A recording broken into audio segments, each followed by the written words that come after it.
Oke, baik kita mulai. Assalamualaikum warahmatullahi wabarakatuh. Waalaikumsalam. Waalaikumsalam warahmatullahi Waalaikumsalam wabarakatuh. warahmatullahi wabarakatuh.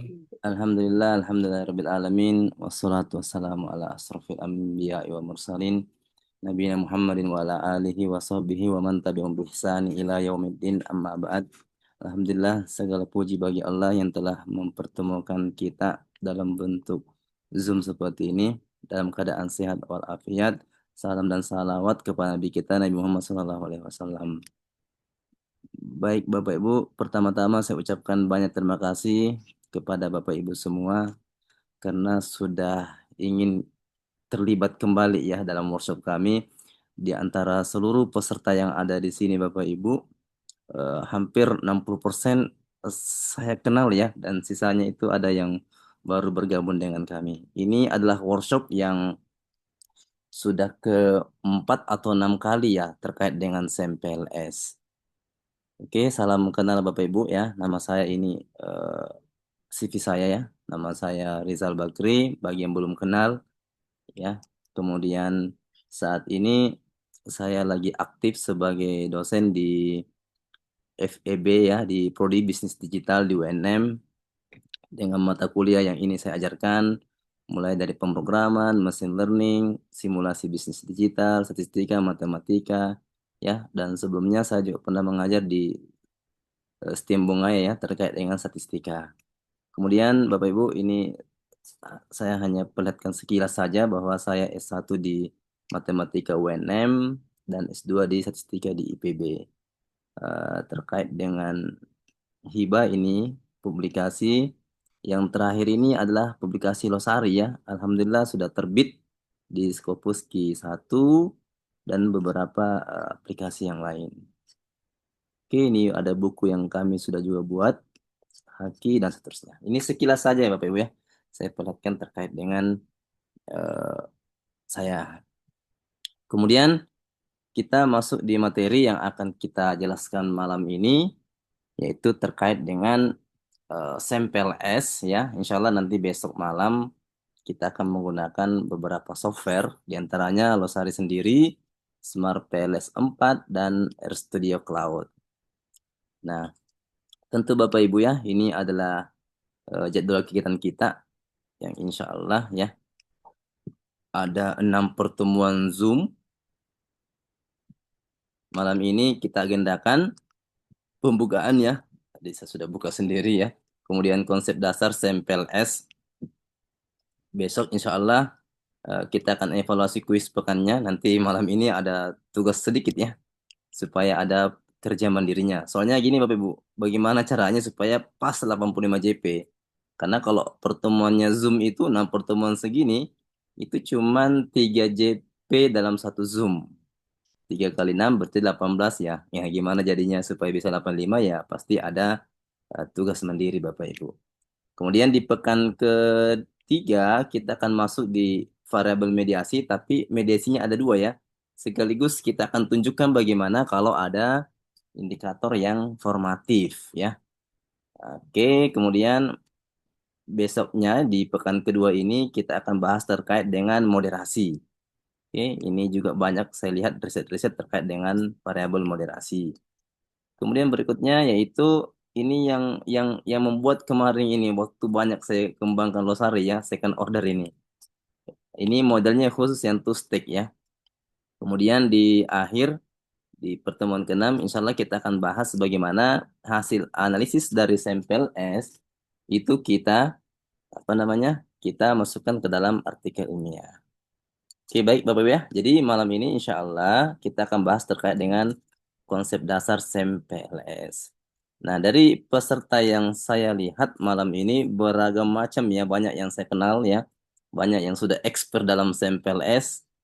Mungkin mau ikut hanya karena mau melihat software Losari ya, kalau terkait dengan SEMPLS-nya itu sudah mantap-mantap ya. Saya banyak kenal di sini peserta ya, yang biasanya jadi pemateri juga di SEMPLS. Kemudian ada juga peserta yang betul-betul katanya mau belajar dari awal, dari nol ya. Jadi Bapak Ibu, di Zoom kita malam ini ada banyak beragam ya terkait dengan pengetahuan kita tentang SMPLS. Oleh karena itu Bapak Ibu yang sudah paham dengan sampel S, apabila nanti ada penyampaian saya yang agak keliru ya, misalnya ada yang terlewatkan, tolong diingatkan ya. Apakah ada misalnya indikator-indikator atau kriteria yang terlewatkan dari saya. Tolong dibantu diingatkan Bapak Ibu ya, yang sudah expert tentang sampel S.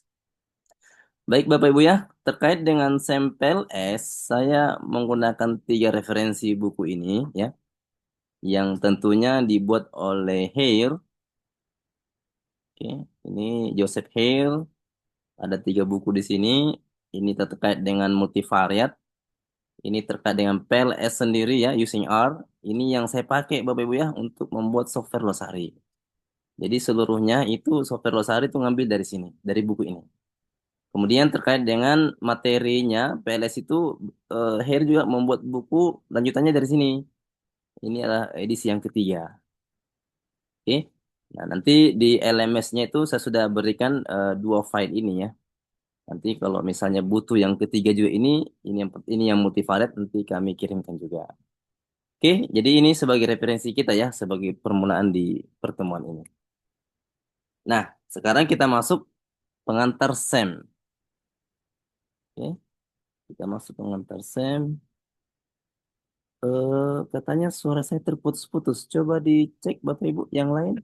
Apakah betul suara saya Di sini terputus? aman, Pak. Di sini aman. Aman. Jelas suara jelas. Oke, soalnya di kolom chat ini Pak Budi. Aman, Pak. Oke, Aman. baik, saya lanjut lagi. Oke, Sam, sebelum masuk ke sana Bapak Ibu ya, saya kasih pengantar sedikit dulu ya. Ini saya butuh interaktifnya Bapak Ibu. Teman-teman dari Gorontalo ini sudah tahu ini jawabannya ya. Sebelumnya kita pelatihan offline di sana. Oke, di sini ada 3 variabel Bapak Ibu.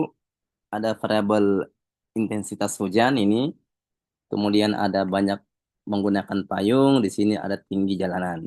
Silakan diketik di kolom chat Bapak Ibu ya, yang mana variabel, anggaplah ini variabel, yang mana jadi sebab, yang mana jadi akibat. Apakah akibat adalah payung atau payung adalah sebab? Pengguna payung maksud saya, ini adalah tinggi genangan air, ini adalah hujan. Silakan Bapak Ibu di chat ya, di kolom chat. Atau kalau mau menyat langsung silakan ya Pak Isradi ya misalnya, atau Ibu, Bapak Ibu yang lain. Yang mana sebab, yang mana akibat di sini Pak Isradi. Sebab Ibu Rosa, sebabnya hujan, akibatnya payung dan banjir ya. Kalau yang lain Bapak Ibu, Pak Ibu Lukmawati, sebabnya hujan, akibatnya banjir. Oke, baik ya. Terima kasih Bapak Ibu ya responnya. Kemudian dari Budia. Halo Budia ya. Hujan sebab akibatnya payung antara. Indikator hujan. Wah, mantap ini ya, menarik ya. Oke, kita lanjut. Di sini ada 3 variabel yang saya ilustrasikan. Satu adalah hujan, kemudian pengguna payung, dan di sini adalah tinggi genangan air di jalanan. Nah, kalau kita lihat dari ilustrasi ini Bapak Ibu, hujan itu menjadi sebab terjadinya tinggi genangan air ya. Kemudian hujan juga bisa menjadi sebab banyaknya orang pakai payung. Nah, yang mau saya sampaikan di sini bahwa apakah ada kaitan antara pengguna payung dengan tinggi genangan air? Tentu kalau kita tanya mana yang sebab, mana yang akibat, pasti bingung ini ya. Mana sebab, mana akibat. Karena boleh jadi banyak orang pakai payung, genangan air tidak tinggi atau banjir misalnya. Atau sebaliknya, boleh jadi genangan air di jalanan tinggi, tapi pengguna payung yang sedikit. Ya, tidak ada kaitan sebab akibat. Nah, dari sini Bapak Ibu ada ilmu bahwa di dalam kaitan antara variabel, oke, ada 2 atau lebih variabel berpengaruh maka pasti ada hubungan. Oke. Kemudian apabila ada hubungan maka belum tentu ada berpengaruh. Makanya dalam statistika itu buku-buku yang sering kita pelajari selalu dibahas itu bab pertama adalah korelasi, bab 2 adalah regresi. Karena dalam regresi pasti bahas korelasi, tapi dalam korelasi tidak dibahas regresi. Karena regresi itu adalah sebab akibat, hubungan sebab akibat, sementara korelasi hubungan saja. Oke, ini saya tekankan bahwa kalau ada 2 variabel berhubungan, belum tentu berpengaruh. Tetapi kalau ada dua variabel berpengaruh, pasti dia berhubungan. Oke, nah ini kuncinya untuk slide ini. Oke, kemudian ide dasar pertama ya, sebelum kita masuk ke SEM, ide dasar yang sering kita dengar ya, kita pelajari di statistika ini bahwa kalau dua variabel, katakanlah X1 dan X2 memiliki hubungan, oke, maka kita sering sebut dengan istilah korelasi. Ya, dalam statistika ini adalah correlation antara X1 dan X2. Bisa jadi ini berkorelasi positif ya, berarti arahnya sama. Kalau berkorelasi negatif, maka arahnya berlawanan ya. Bukan berarti ada sebab akibat. Nah, bagaimana kalau hubungan ini Bapak Ibu sudah mulai ada sebab dan mulai ada akibat? Ini kadang kita sebut sebagai istilah regresi linear. Kalau X-nya satu atau sebabnya satu, maka ini sering disebut sebagai regresi linear sederhana, Bapak Ibu. Kemudian, tapi ingat ya, Y-nya satu juga. X1, Y1 itu regresi linear sederhana. Kemudian, di berbagai macam kasus, tidak mungkin X cuma satu. Ya, sebab cuma satu. Bisa jadi sebabnya ada banyak. Ya, katakanlah misalnya di sini ada 4, ya, tapi akibatnya masih satu. Ya, ini sering disebut sebagai regresi linear berganda, Bapak Ibu ya. In English ya berarti multiple regression, multiple linear regression ya. Kalau misalnya Bapak Ibu baca buku ini namanya multiple ya. Nah, bagaimana kalau misalnya di sini ada kondisi sebab banyak, akibat juga banyak. Berarti X-nya banyak, Y-nya banyak. Ini sering disebut dalam statistik namanya regresi multivariat. Istilah multivariat berbeda dengan multiple. Multiple X-nya banyak ya dalam regresi. Kalau multivariat Y-nya yang banyak. Oke. Nah, ini menggunakan regresi multivariat. Nah, bagaimana kalau misalnya saya mau lihat hubungan antara X yang banyak, Y yang banyak, itu biasanya kita menggunakan istilah korelasi kanonik, canonical correlation. Oke. Jadi ini dulu sebagai pengantar dasar Bapak Ibu ya bahwa oh ternyata sebab itu bisa satu, bisa banyak, akibat cuma satu, bisa juga akibat banyak. Tapi ini satu arah semua. Sebab satu ke akibat langsung. Namanya satu arah. Oke. Kemudian ide dasar kedua Bapak Ibu, ini dalam kehidupan kita sehari-hari terkadang model itu hubungan itu terjadi berupa sistem. Oke. Misalnya tinggi tanaman ini mempengaruhi bobot rimpang. Tinggi tanaman ini mempengaruhi diameter batang. Kemudian panjang daun itu dipengaruhi oleh tinggi tanaman. Ya, kemudian jumlah daun ini saling saling berpengaruh ini antara lebar daun dengan jumlah daun misalnya. Nah, ini namanya sistem ini. Ini kadang terjadi ya di banyak kasus-kasus dalam biostatistik ya. Ini kebetulan adalah tesis saya kemarin ya terkait dengan beberapa hubungan variabel. Ini namanya Bayes system. Kalau yang tadi Bapak Ibu ini cuma satu arah ini, X-nya ke Y ini ya. Kalau ini sudah mulai terjadi sistem antar sebab dan antar akibat. Oke ya. Nah, sekarang fokus kita adalah seperti ini. Oke, berupa konsep yang tidak dapat diukur langsung. Nah, yang tidak bisa diukur langsung Bapak Ibu itu disebut sebagai variabel laten. Jadi segala sesuatu ya variabel yang tidak bisa diukur langsung itu namanya latent variabel. Atau dengan istilah lain adalah unobserved variable. Variabel yang tidak terobservasi. Oke, sulit. Kenapa? Karena tidak ada alat ukurnya. Contoh misalnya, faktor internal berpengaruh terhadap proses perkuliahan. Proses perkuliahan berpengaruh kepada keberhasilan studi misalnya. Oke, nah, empat variabel ini tidak ada alat ukurnya secara langsung, sehingga mereka membutuhkan indikator-indikator yang mencerminkan keempat variabel ini atau membentuk variabel ini. Nah, karena setiap indikator ini tidak bisa diukur langsung, maka disebut sebagai unobserved variable atau variabel laten. Oke, di kondisi seperti ini regresi linear tidak bisa, ya. Harus pendekatan lain, ya. Inilah disebut sebagai pendekatan SEM, ya. Nah, kemudian Bapak Ibu, sejarah ya ini saya sedikit juga memperlihatkan sejarah pemodelan sebab akibat ya, bahwa tahun 1896 ini sudah mulai regresi linear. Ini tokohnya ya.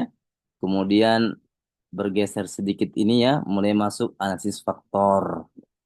Kemudian masuk model jalur, path analysis. Path analysis ini mirip yang ini. Path analysis mirip dengan ini, tapi masing-masing bisa diukur langsung, tidak menggunakan indikator. Makanya dikatakan path analysis. Nah, path analysis ya, kemudian berikutnya muncul pengembangan teknik faktor. Baru ada CFA, confirmatory factor analysis. Kemudian ada CBSEM. Nah, model jalur ditambah analisis faktor muncullah CBSEM. Ini kadang kita sebut dengan istilah yang menggunakan software Listral ya. Ini. Tapi banyak kendala di sini ya. Bukan metodenya bermasalah, tapi kadang kasus realnya di lapangan itu tidak memenuhi asumsi-asumsi di CBSEM. Nanti saya akan jelaskan lebih detail ya tentang ini. Kemudian tahun 1970-an barulah muncul namanya partial least square. Artinya bagaimana kalau banyak variabel hanya diambil secara parsial yang memiliki kontribusi yang besar. Kemudian ada PLS Path Modeling. Dan terakhir ini sampai sekarang adalah PLS-SEM. Oke, ini sedikit sejarah ya terkait dengan mulai dari regresi linear sampai ke PLS-SEM. Kemudian Bapak Ibu, ini mengapa kita membutuhkan SEM? Ya, kenapa kita butuh SEM? Kenapa tidak regresi linear saja? Ya. Nah, SEM adalah metode statistik multivariate generasi kedua yang mengatasi keterbatasan model regresi tradisional. Jadi kalau kita lihat di variabel ini, apa di tabel ini, ya, ada namanya teknik generasi pertama, ada teknik generasi kedua. Nah, generasi kedua itu sudah masuk PLSM. Oke. Nah, keterbatasannya kalau regresi biasa, Bapak Ibu, itu tidak dapat mengukur konstruk laten. Tidak bisa, ya, karena laten ini memiliki banyak indikator. Sementara regresi linear itu harus satu variabel itu diukur oleh satu variabel itu sendiri. Oke.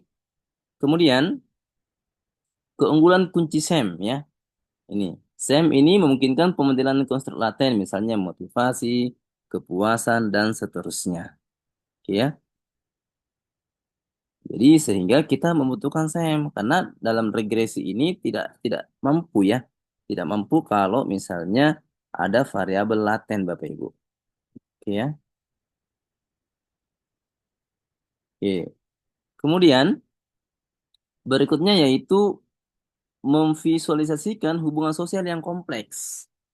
Oke, ini banyak riset-riset ilmu sosial ya yang menggunakan tentang PLSM ini. Ya, kenapa? Karena ada tadi laten. Misalnya ya, dalam fenomena sosial dan psikologis sering melibatkan serangkaian pengaruh berantai. Misalnya pengaruh motivasi intrinsik terhadap prestasi akademik melalui kepuasan diri. Oke, ini disebut sebagai variabel eksogen. Ini disebut sebagai variabel mediasi. Nah, ada istilah baru ya, mediasi. Nanti kita akan bandingkan apa perbedaan mediasi dan moderasi. Ya, mediasi itu artinya jalur yang dilaluinya, penghubung antara eksogen dengan endogen. Kalau endogen adalah akibat, eksogen adalah sebab. Oke, jadi ada istilah eksogen, mediasi, dan endogen. Oke. Nah, pertama dulu Bapak Ibu kita bahas sedikit terkait dengan CBSEM. Jadi SEM itu terbagi dua ya, ada CBSEM, ada VBSEM. CBSEM itu yang sering kita dengar dengan istilah Listrel ya. Softwarenya ya namanya Listrel. Kemudian VBSEM itu istilah lainnya adalah PLSEM ya, yang biasanya menggunakan software Smart PLS. Kemudian ada lagi yang menarik Bu, metode gabungan keduanya namanya GSCA ya. General Structural Component Analysis. Oke, cuma masih jarang yang gunakan metode itu. Nah, CBSEM ini ya cocoknya untuk konfirmasi dan kecocokan model ya. Tujuannya yaitu menguji seberapa baik model yang dihipotesiskan mereproduksi matriks covariance data observasi. Jadi sifatnya dia itu menggunakan data matriks covariance. Kalau PLSM itu bukan ya, bukan matriks covariance, tapi skor faktor nanti.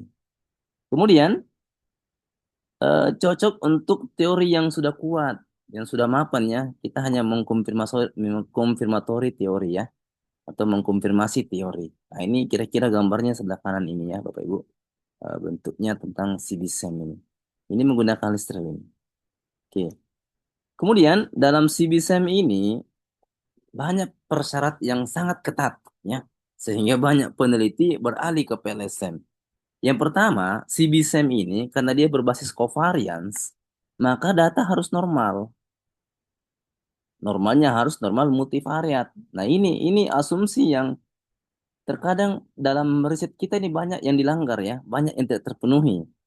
Yang jelasnya kalau menggunakan data Likert ya, sebagian mazhab mengatakan ini adalah ordinal, sebagian mazhab yang lain juga mengatakan ini adalah interval. Yang mengatakan ordinal dipastikan tidak normal. Oke?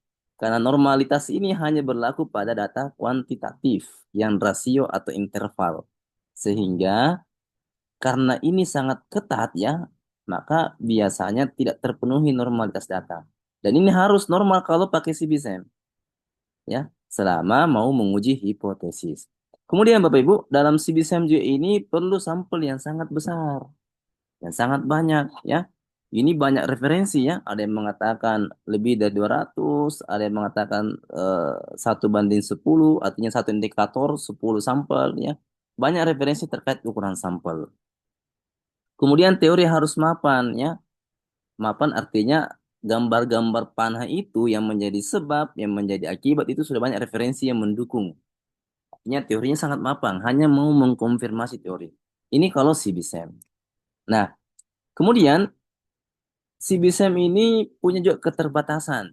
Yang pertama, tidak cocok untuk eksplorasi, ya.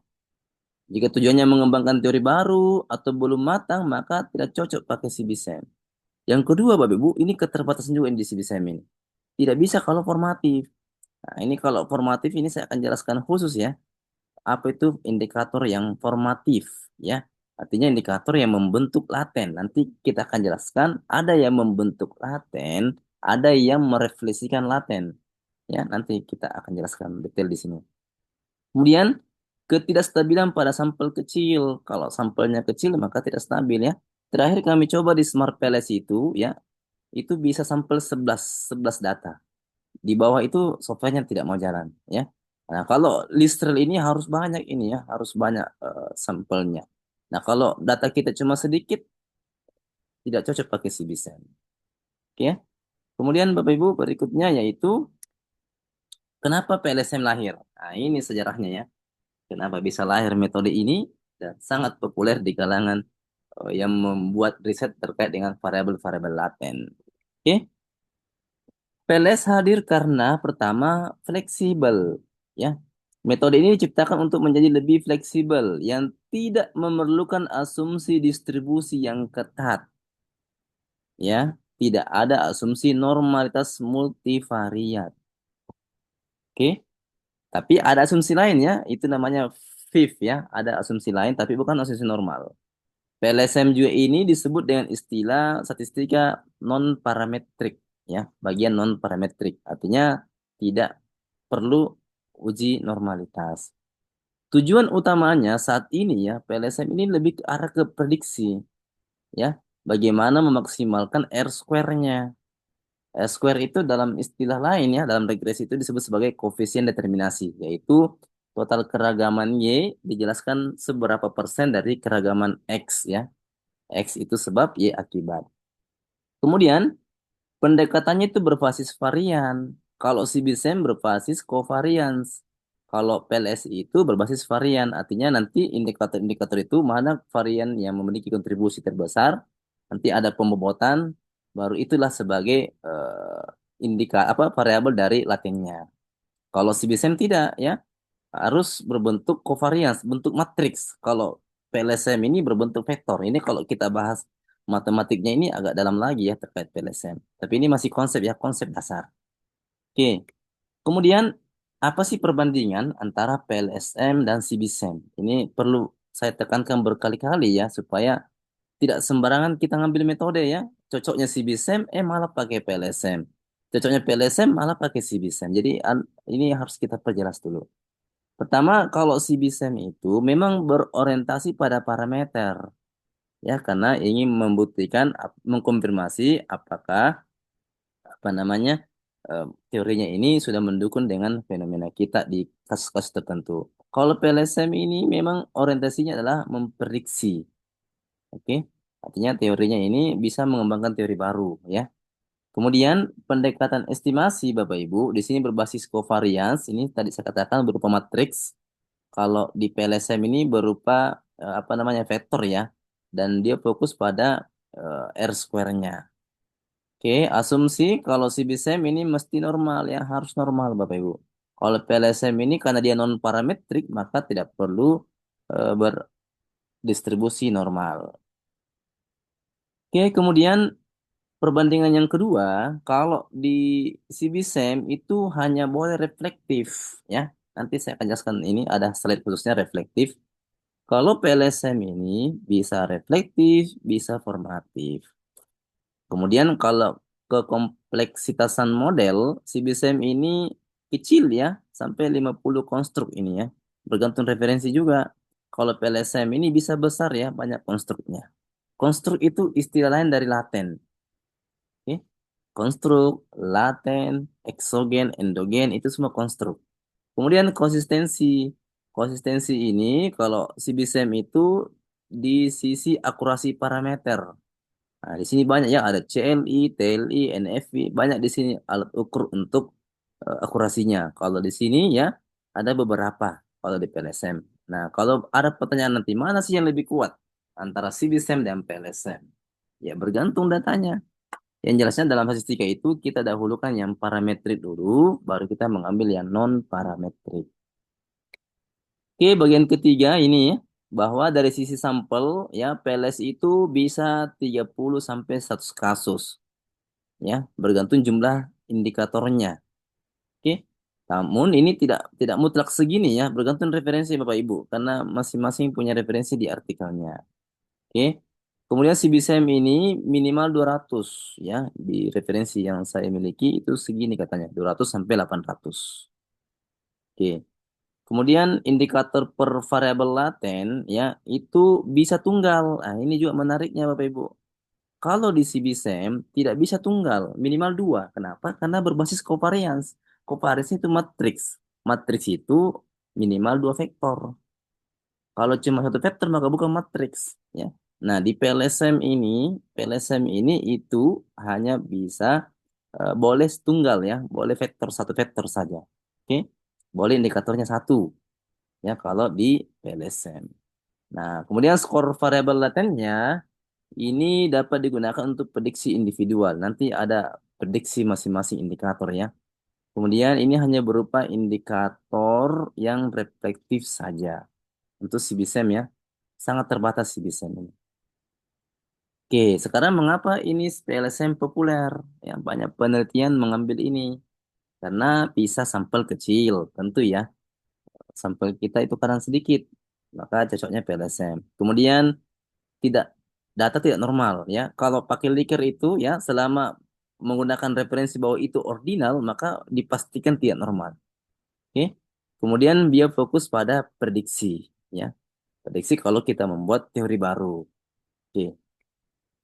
Nah, ini penting ini. Struktur inti sampel S. Nah, itu tadi pengantar, ya, di bagian kedua. Sekarang kita masuk ke bagian tiga tentang apa sih isinya ini PLSM. Nah, ada dua komponen dalam PLSM, ya, atau sampel S. Pertama, outer model. Ini, ya, outer model. Diingat Bapak Ibu, ya, istilah-istilahnya, ya. Outer model atau model pengukuran.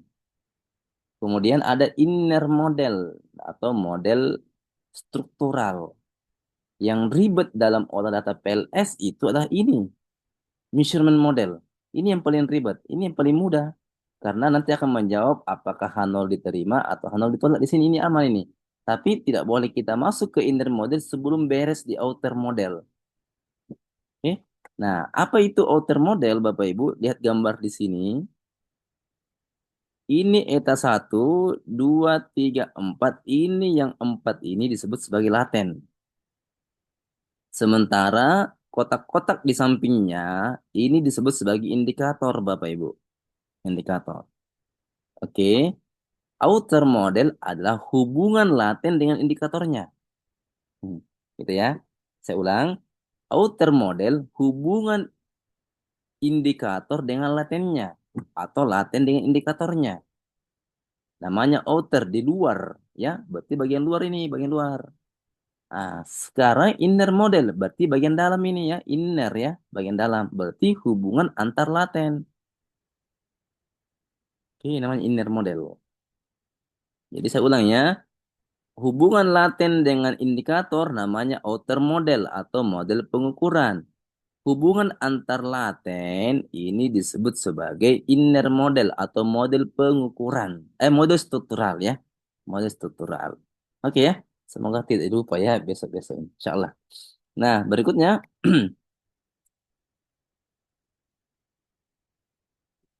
berikutnya yaitu membedakan konsep pengukuran. Oke. Ini ada konstruk laten. Ini saya ulangi lagi ya. Laten adalah konstruk yang tidak bisa diukur langsung. Misalnya kepuasan pelanggan. Apakah ada alat ukur mengukur kepuasan? Tidak ada kan? Makanya membutuhkan indikator. Kualitas layanan tidak butuh juga, tidak punya juga alat ukur. Yang punya alat ukur itu misalnya timbangan apa berat badan, ada timbangan, tinggi badan berarti ada meteran ya. Penghasilan misalnya bentuk rasio dan seterusnya. Oke. Kemudian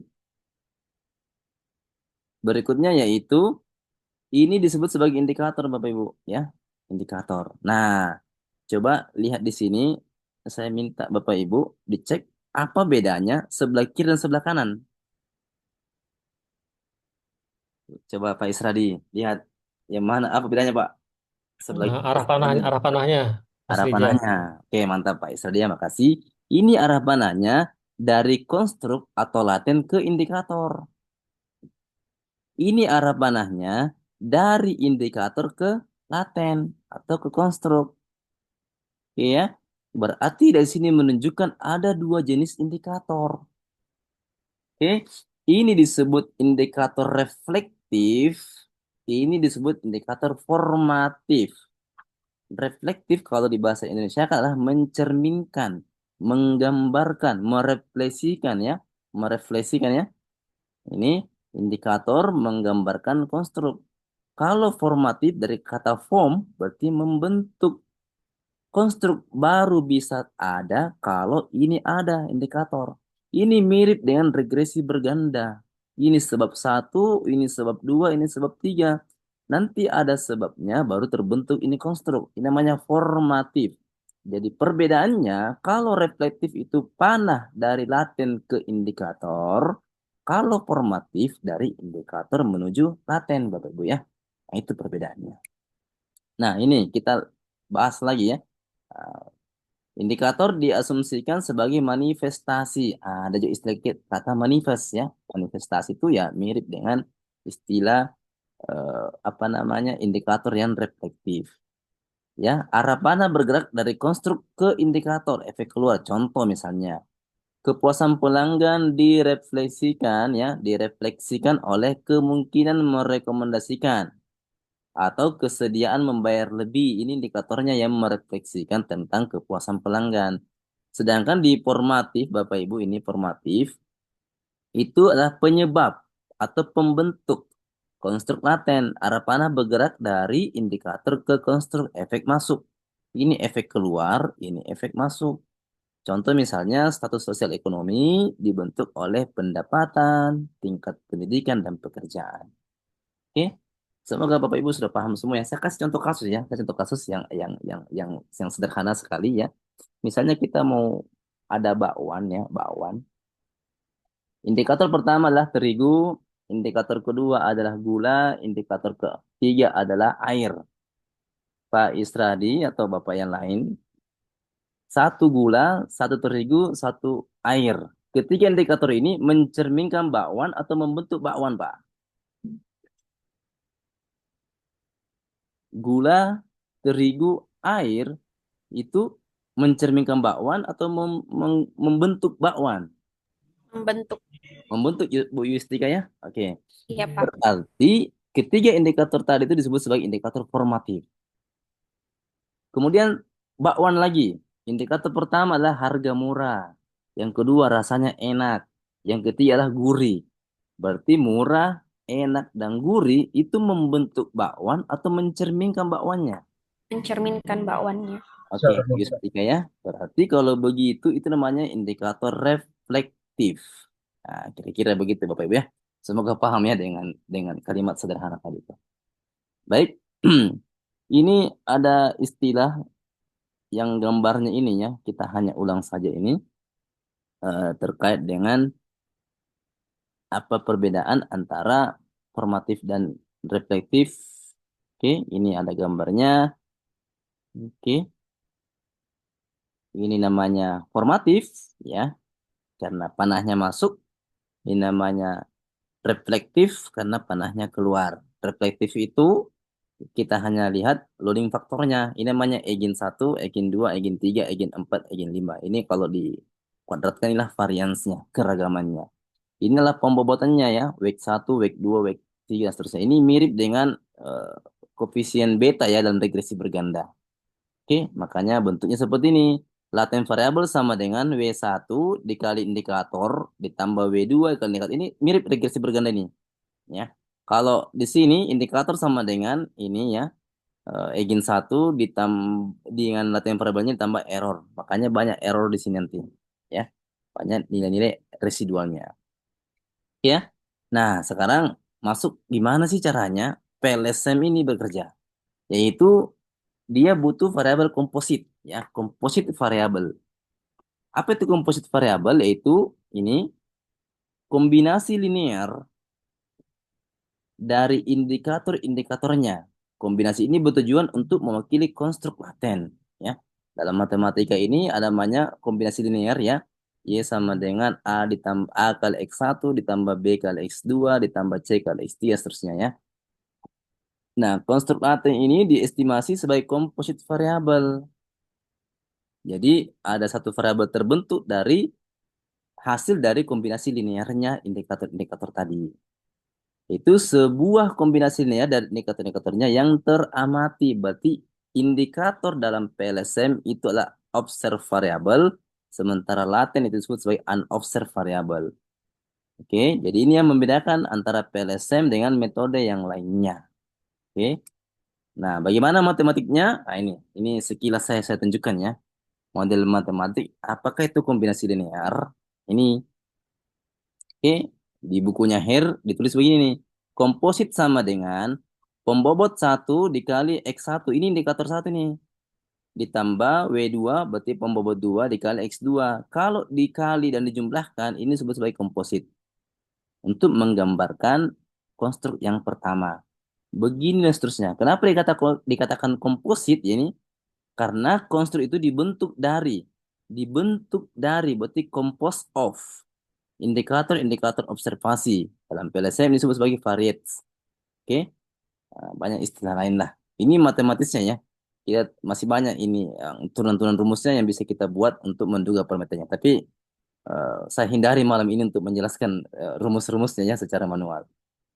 Oke, nah bagaimana prosesnya dalam analisis sampel S? Nah ini penting ini ya, langkah-langkahnya mengolah data. Oke, ini bagian keempat. Silakan Bapak Ibu catat-catat nanti ya proses-prosesnya ketika kita mau mengolah data terkait dengan sampel S. Ini pertama, ada 5 kata kunci ya. Ini kalau kita workshop offline ini peserta pada menulis ini ya. 5 kata kunci dalam mengolah data PLSM. Yang pertama Bapak Ibu, bagaimana ya teori yang kita miliki, oke, yang kita mau duga hipotesisnya itu digambarkan dalam bentuk grafik atau ke dalam model konseptual. Oke, jadi belajar menggambar di sini Bapak Ibu. Yang mana X1 arah panahnya ke Y mana, yang mana mediasi, yang mana eksogen, yang mana endogen. Ini dulu. Jadi kalau kita mau ngolah data PLSM ini ya, usahakan belajar menggambar dulu. Menggambar di kertas biasa ya. Yang mana sebagai sebab, yang mana akibat, yang mana sebagai penghubung atau mediasi, yang mana moderasi. Kalau misalnya nanti ada second order, maka bagaimana gambarnya? Oke. Kalau gambar tidak ada, ini biasanya ada di bab 3 ini ya. Kerangka konseptual ini ya. Atau model konseptual. Ini harus belajar menggambar dulu. Oke. Kalau kita sudah bisa menggambar Bapak Ibu, ya, ini dua pilihan. Kalau pakai Smart PLS, betul-betul Bapak Ibu menggambar manual. Ya, yang sering menggunakan Smart PLS di sini, saya rasa sudah banyak yang menggunakan. Ya, itu menggambar manual. Ya, kalau di R itu di coding manual. Kalau di Losari dicentang-centang manual, tapi hasilnya grafiknya otomatis muncul. Ya, nanti kita lihat ya, insya Allah besok softwarenya. Kemudian kalau sudah kita gambar, ya. Kalau menggunakan di Smart PLS itu berikutnya lah mengestimasi modelnya. Kita mau menghitung bobotnya setiap indikator. Oke, mulai dari bobot, kemudian kita menghitung berapa loadingnya dan seterusnya. Oke, ini langkah kedua nih ya. Silakan dicatat. Yang pertama belajar menggambar, yang kedua menduga parameter, ya, atau mengestimasi model PLS-nya. Yang ketiga, ini yang paling lama Bapak Ibu. Pekerjaan yang paling lama itu di sini. Setelah data dibersihkan ya. Oke, kalau dalam data science itu 80% pekerjaan adalah mempersiapkan data. Bisa cleaning ya, cleansing, feature engineering dan seterusnya. Itu lama di data. Tapi dalam PLSM asumsikan datanya sudah bersih, yang lama di sini evaluasi outer model, apakah indikatornya sudah valid kah atau tidak? Setelah valid, apakah reliable atau tidak? Apakah antar konstruk ada perbedaan atau sama saja? Nah, ini yang lama di sini ya. Paling lama di sini pekerjaan. Kalau sudah aman yang ketiga Bapak Ibu ya, baru kita masuk ke pengujian hipotesis atau inner model atau model struktural. Nah, ini mudah sekali ya. Apakah penghasilan berpengaruh terhadap pengeluaran? Ini menjawab di sini. Rumusan masalah yang kita buat di introduction ya, itu menjawab di sini ya, terjawab di sini. Tapi tidak bagus hasilnya ini kalau di sini tidak beres. Harus beres di sini nih. Ya, ini pekerjaan paling lama di sini. Nah, kalau sudah Bapak Ibu, satu sudah, dua sudah, tiga sudah, empat sudah, barulah kita masuk ke interpretasi. Nah, ini banyak yang keliru Bapak Ibu menginterpretasi, apalagi teman-teman yang non statistik. Ya, kalau menggunakan Smart PLS itu hanya tabel output yang diberikan. Oke. Bentuk tabel tidak ada penjelasan. Kalau di R lebih-lebih lagi karena kita ngoding. Nah, kalau di Losari, alhamdulillah kami kemarin fokus ya di Ramadan itu dan sebelumnya. Itu fokus bagaimana kalau output muncul otomatis ada interpretasi. Oke. Bahkan nanti ada lebih canggih lagi ya. Mungkin di sesi yang lain. Bagaimana outputnya sampel S kita masukkan ke dalam IE tertentu ya. Kemarin kami sudah praktek. Langsung jadi artikelnya ya. Mulai dari SLR-nya sampai referensinya. Ini di sesi yang lain mungkin ya kita akan persiapkan bagaimana hasil sampel S ini langsung jadi artikel ya. Dan sudah ada referensinya. Dan menarik ya kemarin kita sudah demokan. Oke ya.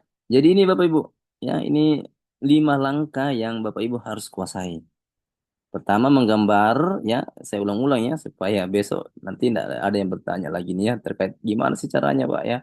Pertama menggambar, jangan asal buat panah-panah Bapak Ibu ya.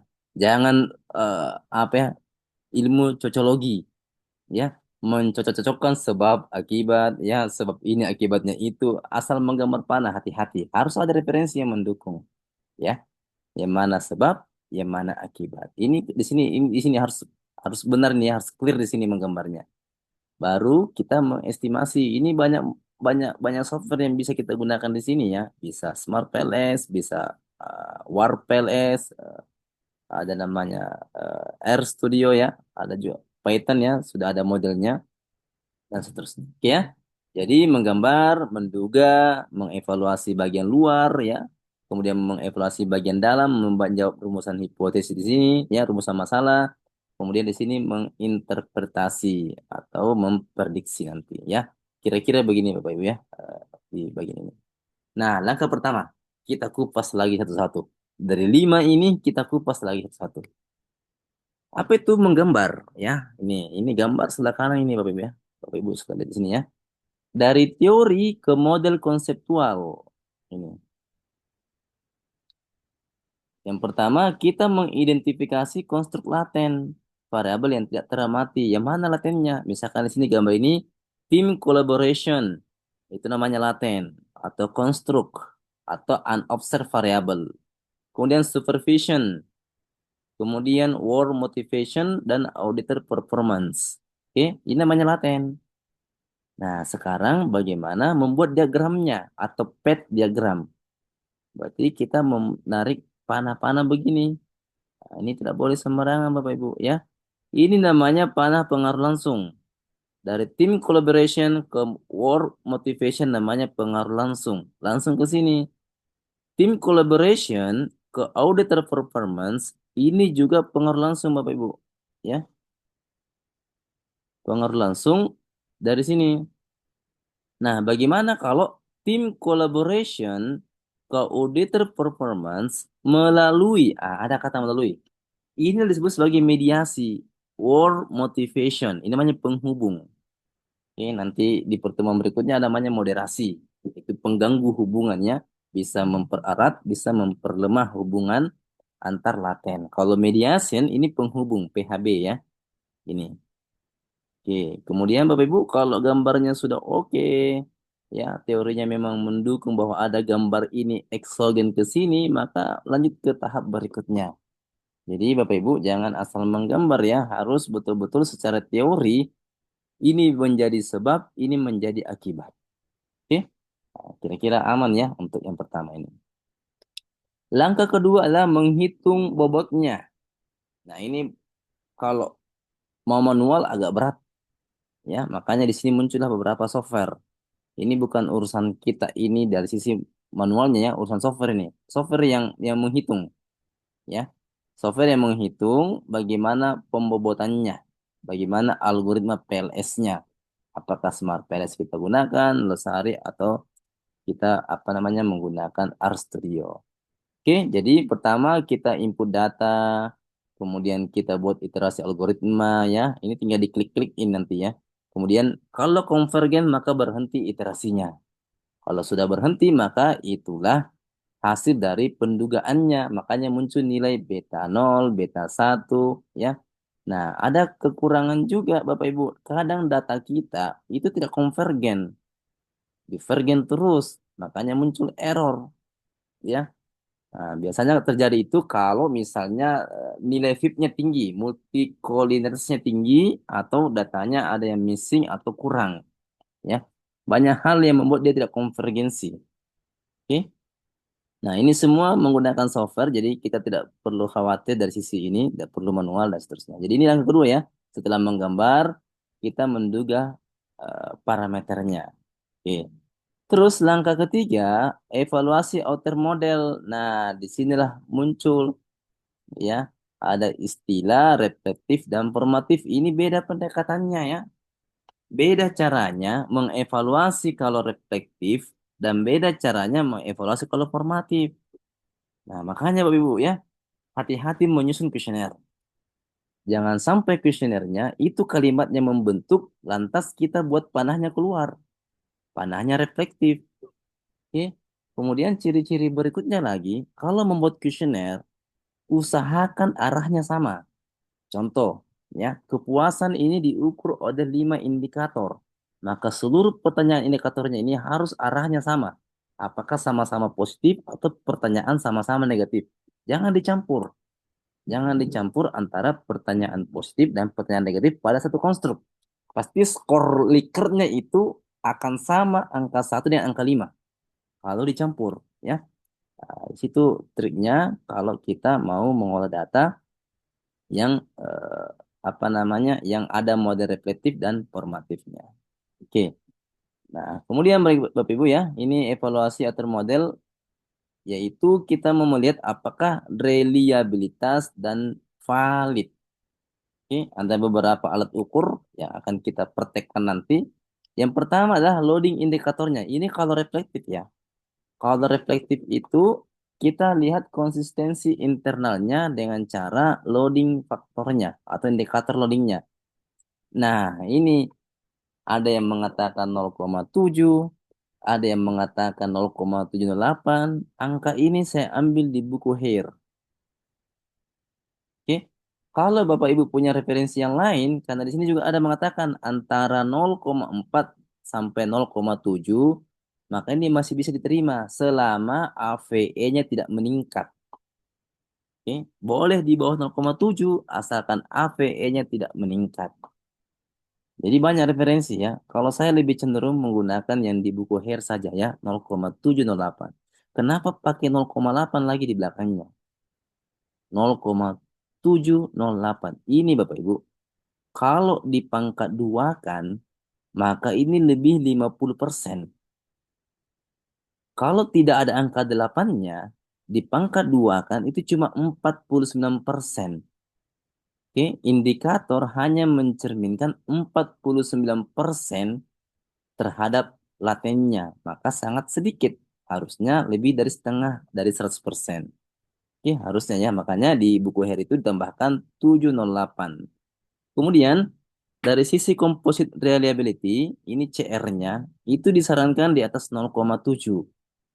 Oke, atau sama dengan ya ini biasanya sama dengan 0,7 atau 0,78.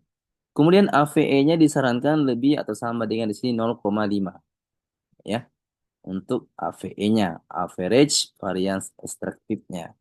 Oke. Kemudian ada juga istilah validitas diskriminan. Oke, ini saya ulang ya. Ada validitas diskriminan, ada validitas konvergen ya. Apa bedanya? Kalau di sini konsistensi internal itu menunjukkan seberapa valid sebuah indikator menggambarkan latennya. Sementara kalau di sini seberapa berbeda ya, seberapa jauh perbedaan antar laten. Ini namanya validitas diskriminan. Oke, ada beberapa yang digunakan ya dalam melihat ini. Pertama adalah HTMT. Oke, heterotrade monotrade ratio. Ini yang lagi populer lagi ini ya, menggunakan HTMT. Ada juga Laker, ada juga cross loading. Oke, ini yang populer. Ambang batasnya itu jangan lewat 0,9 ya. Kalau bisa di bawah 0,85. Kalau di atasnya 0,9 bahkan di atas 1 itu dipastikan ya kedua konstruk laten itu mirip. Nah, kalau mirip tidak usah dibedakan. Maka cukup menggunakan nanti ya apa namanya second order. Kemudian interpretasinya nilai yang lebih rendah menunjukkan validitas diskriminan yang lebih baik. Berarti konstruk tersebut benar-benar berbeda satu sama yang lain. Oke ya. Jadi ada dua Bapak Ibu ya. Ada validitas konvergen. Oke, ada validitas diskriminan.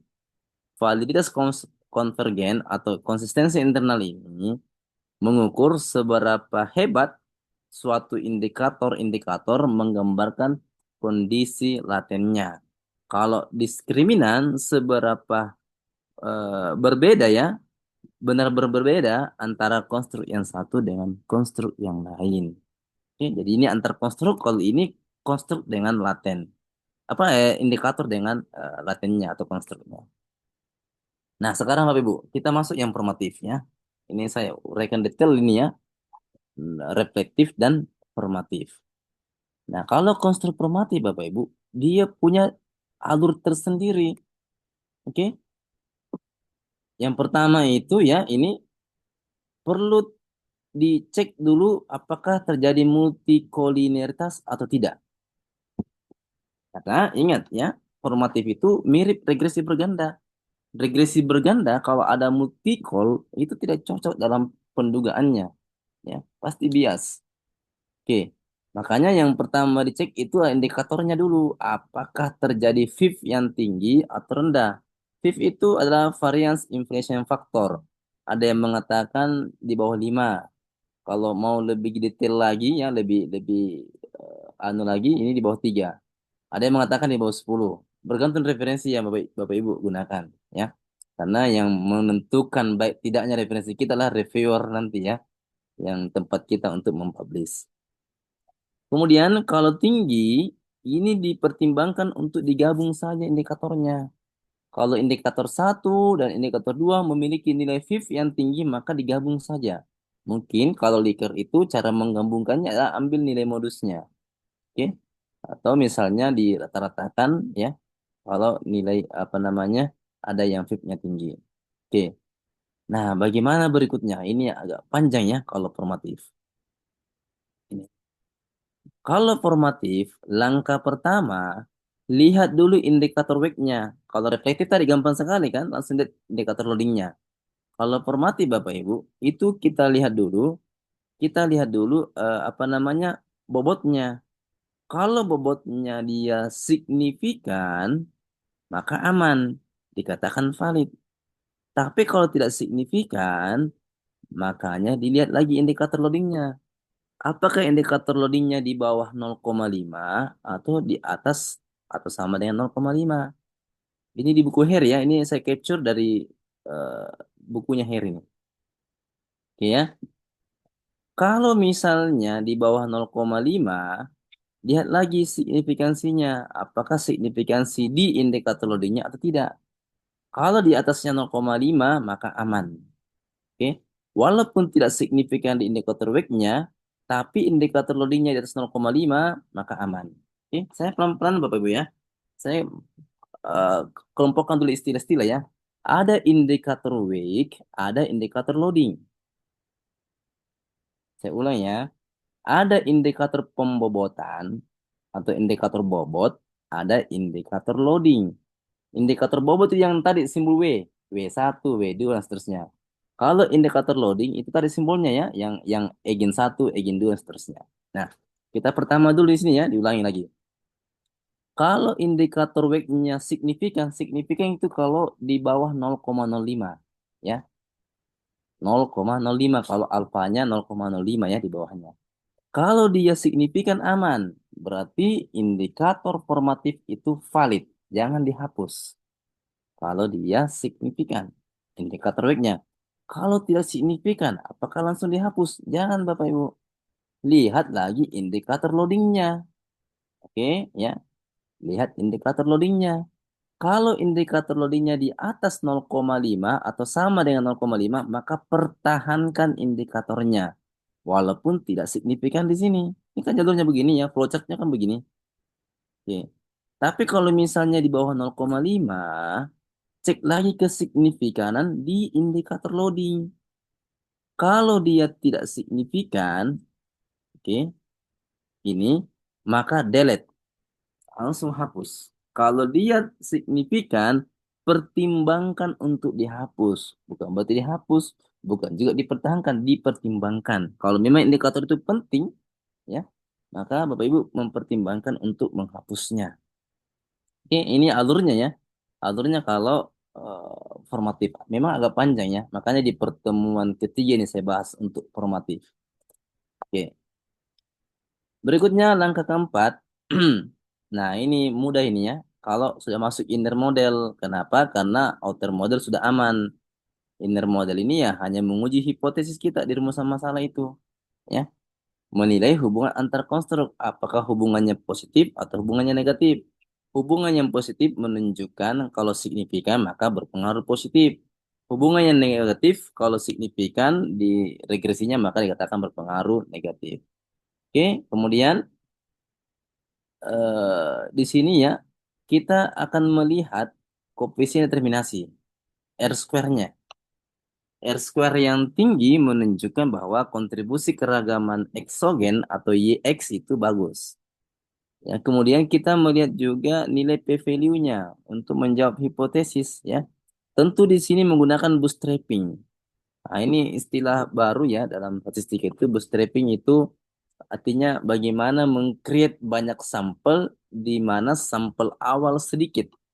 Nah, makanya PLS ini bisa jalan karena ada istilah bootstrapping. Jadi menggenerate data baru tapi diambil dengan cara pengulangan atau pengembalian pada data yang pertama. Ibaratnya begini Bapak Ibu ya. Ada ember, isinya cuma 5 bola. kita mau buat ember-ember baru, banyak ember tapi bolanya juga banyak. Maka di ember satu itu diambil bola satu sebagai sampel pertama, dikembalikan lagi. Itu namanya bootstrapping, ya. Meng-create data baru yang jumlahnya banyak. Oke. Tapi dari data awalnya ya tidak melenceng dari situ, tidak keluar ya. Nah, biasanya itu ada dua salah apa ada dua indikator, bisa melihat p value, bisa melihat t statistik. P value itu biasanya ya kita pakai 5%, 0,05 atau T hitung 1,96 ya. Kalau glosar ini sudah otomatis semua ya nilai tabelnya. Oke, karena ini angka sakti nih. Angka sakti ini ya berapapun sampelnya biasanya pakai ini. Padahal dalam komputasi itu ini bisa berubah-ubah bergantung jumlah sampelnya. Kemudian Bapak Ibu berikutnya yaitu adalah relevansi prediktifnya, key pangkat duanya. Ini blindfoldingnya. Kalau di Smart PLS ini ada ya, key pangkat duanya. Kalau di R tidak ada. Di Losari juga pasti tidak ada karena Losari itu dibangun menggunakan R atau R Studio. Nah, saya tanya-tanya si pengembangnya ya yang membuat ini paket namanya Sam in R. Ternyata key pangkat 2 ini sudah mulai tidak relevan dalam menguji kebaikan suatu model. Di mana caranya saya lihat itu ini ya. Ini. Ini koefisien determinasi ya. Tadi kalau 0,75 maka dia kuat. Ini 0,5 sedang, 0,25 lemah, 0,02 0,25 di bawahnya berarti tidak memadai. Ini tentu bergantung pada referensi Bapak Ibu semuanya. Ya. Nah, ini ukuran efek atau efek size. Apa itu efek size? Yaitu bagaimana kontribusi suatu variabel eksogen terhadap endogen dari nilai R square-nya. Apakah R square meningkat kalau X-nya dikeluarkan atau malah menurun? Kalau menurun maka efeknya tinggi. Ya, kalau apa R square-nya tetap maka efeknya kecil. Nah, ini namanya ukuran efek. Banyak ya mulai sekarang ini di artikel-artikel Scopus yang Q1, Q2 ini sudah menanyakan bagaimana efek size-nya. Bahkan regresi berganda pun ditanyakan ya, mana efek size-nya atau ukuran efeknya. Nah, ini saya capture Facebook-nya yang punya yang membuat R ini tentang package Sam in R. Ini si pembuatnya salah satunya adalah Nicholas Danks. Nicholas Danks ini salah satu penulis di bukunya Hair. Dia mengatakan bahwa Quick tidak direkomendasikan lagi untuk mengevaluasi model. Ya, tidak terlalu cukup ya direkomendasikan untuk mengevaluasi model. Oke, jadi tidak memiliki fitur ini di R. Di Smart PLS masih ada ya Quick-nya. Itu pun Smart PLS 3. Kalau di Smart PLS 4 saya tidak menemukan ya key keduanya. Oke, dia lebih ke predik ya PLS predik. Bapak Ibu kalau sudah ada yang menemukan key pangkat 2 di Smart PLS 4 ya tolong dikabar ya karena saya otak-atik softwarenya tidak ada. Yang ada cuma di Smart PLS 3. Sekarang kan yang terbaru Smart PLS 4. Ya. Nah, ini ada 3 yang dilihat. Pertama adalah R square, kemudian ada F pangkat 2 atau ukuran efek atau efek size, kemudian ada key pangkat 2. Key pangkat 2 ini hanya tersedia di Smart PLS 3 ya yang saya tahu. Kalau di R tidak ada. Di paket ini ya, di paket SEM in R. Dan ini SEM in R yang saya gunakan untuk membuat losari. Oke. Berikutnya yang langkah keempat adalah menguji signifikansi jalur. Apakah dia hipotesisnya diterima atau ditolak. Oke, itu tadi ya. Kita menggunakan bootstrapping. Kemudian koefisien jalur ini menunjukkan dia berpengaruh positif atau berpengaruh negatif.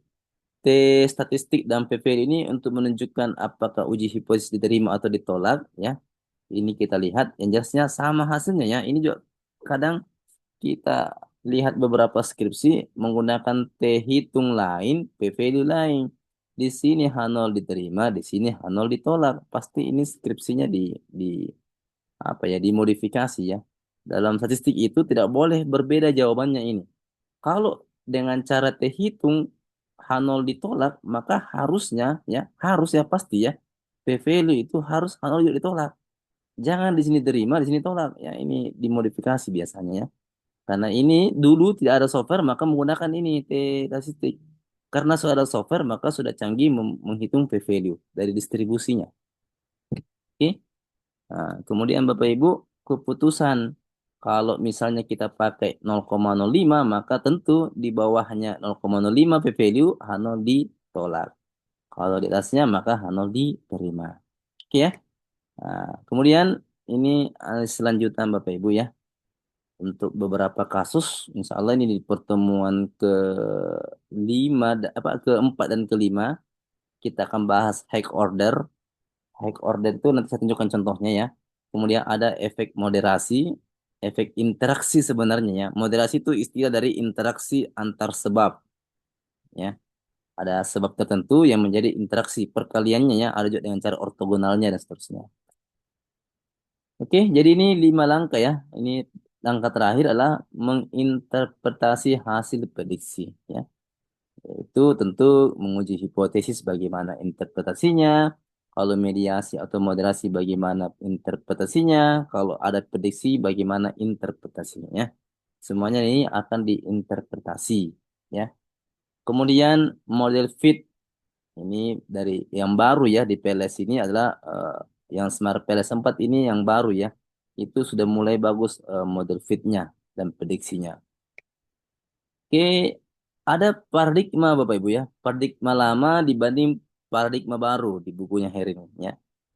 Kalau yang lama, fokus utamanya adalah prediksi dan pengujian hubungan bukan pada kesesuaian struktur covariance data. Kalau prediksi baru, ini paradigma baru, yaitu sudah ada pendekatan model fit heuristik untuk menilai kesesuaian model secara keseluruhan. Nah, ini. Nah, dulu ya, waktu kita pakai Smart PLS 3, biasanya ada perhitungan R square global. Ya, R square dikurang 1 dikurang R square yang kedua, dikali 1 dikurang R square yang ketiga. Itu tidak berlaku secara global. Ya, makanya muncul metode GSCA. Nah, tapi sekarang paradigma baru ini di Smart PLS 4 ini, yang terakhir ini, sudah mulai masuk pendekatan-pendekatan yang lain ya.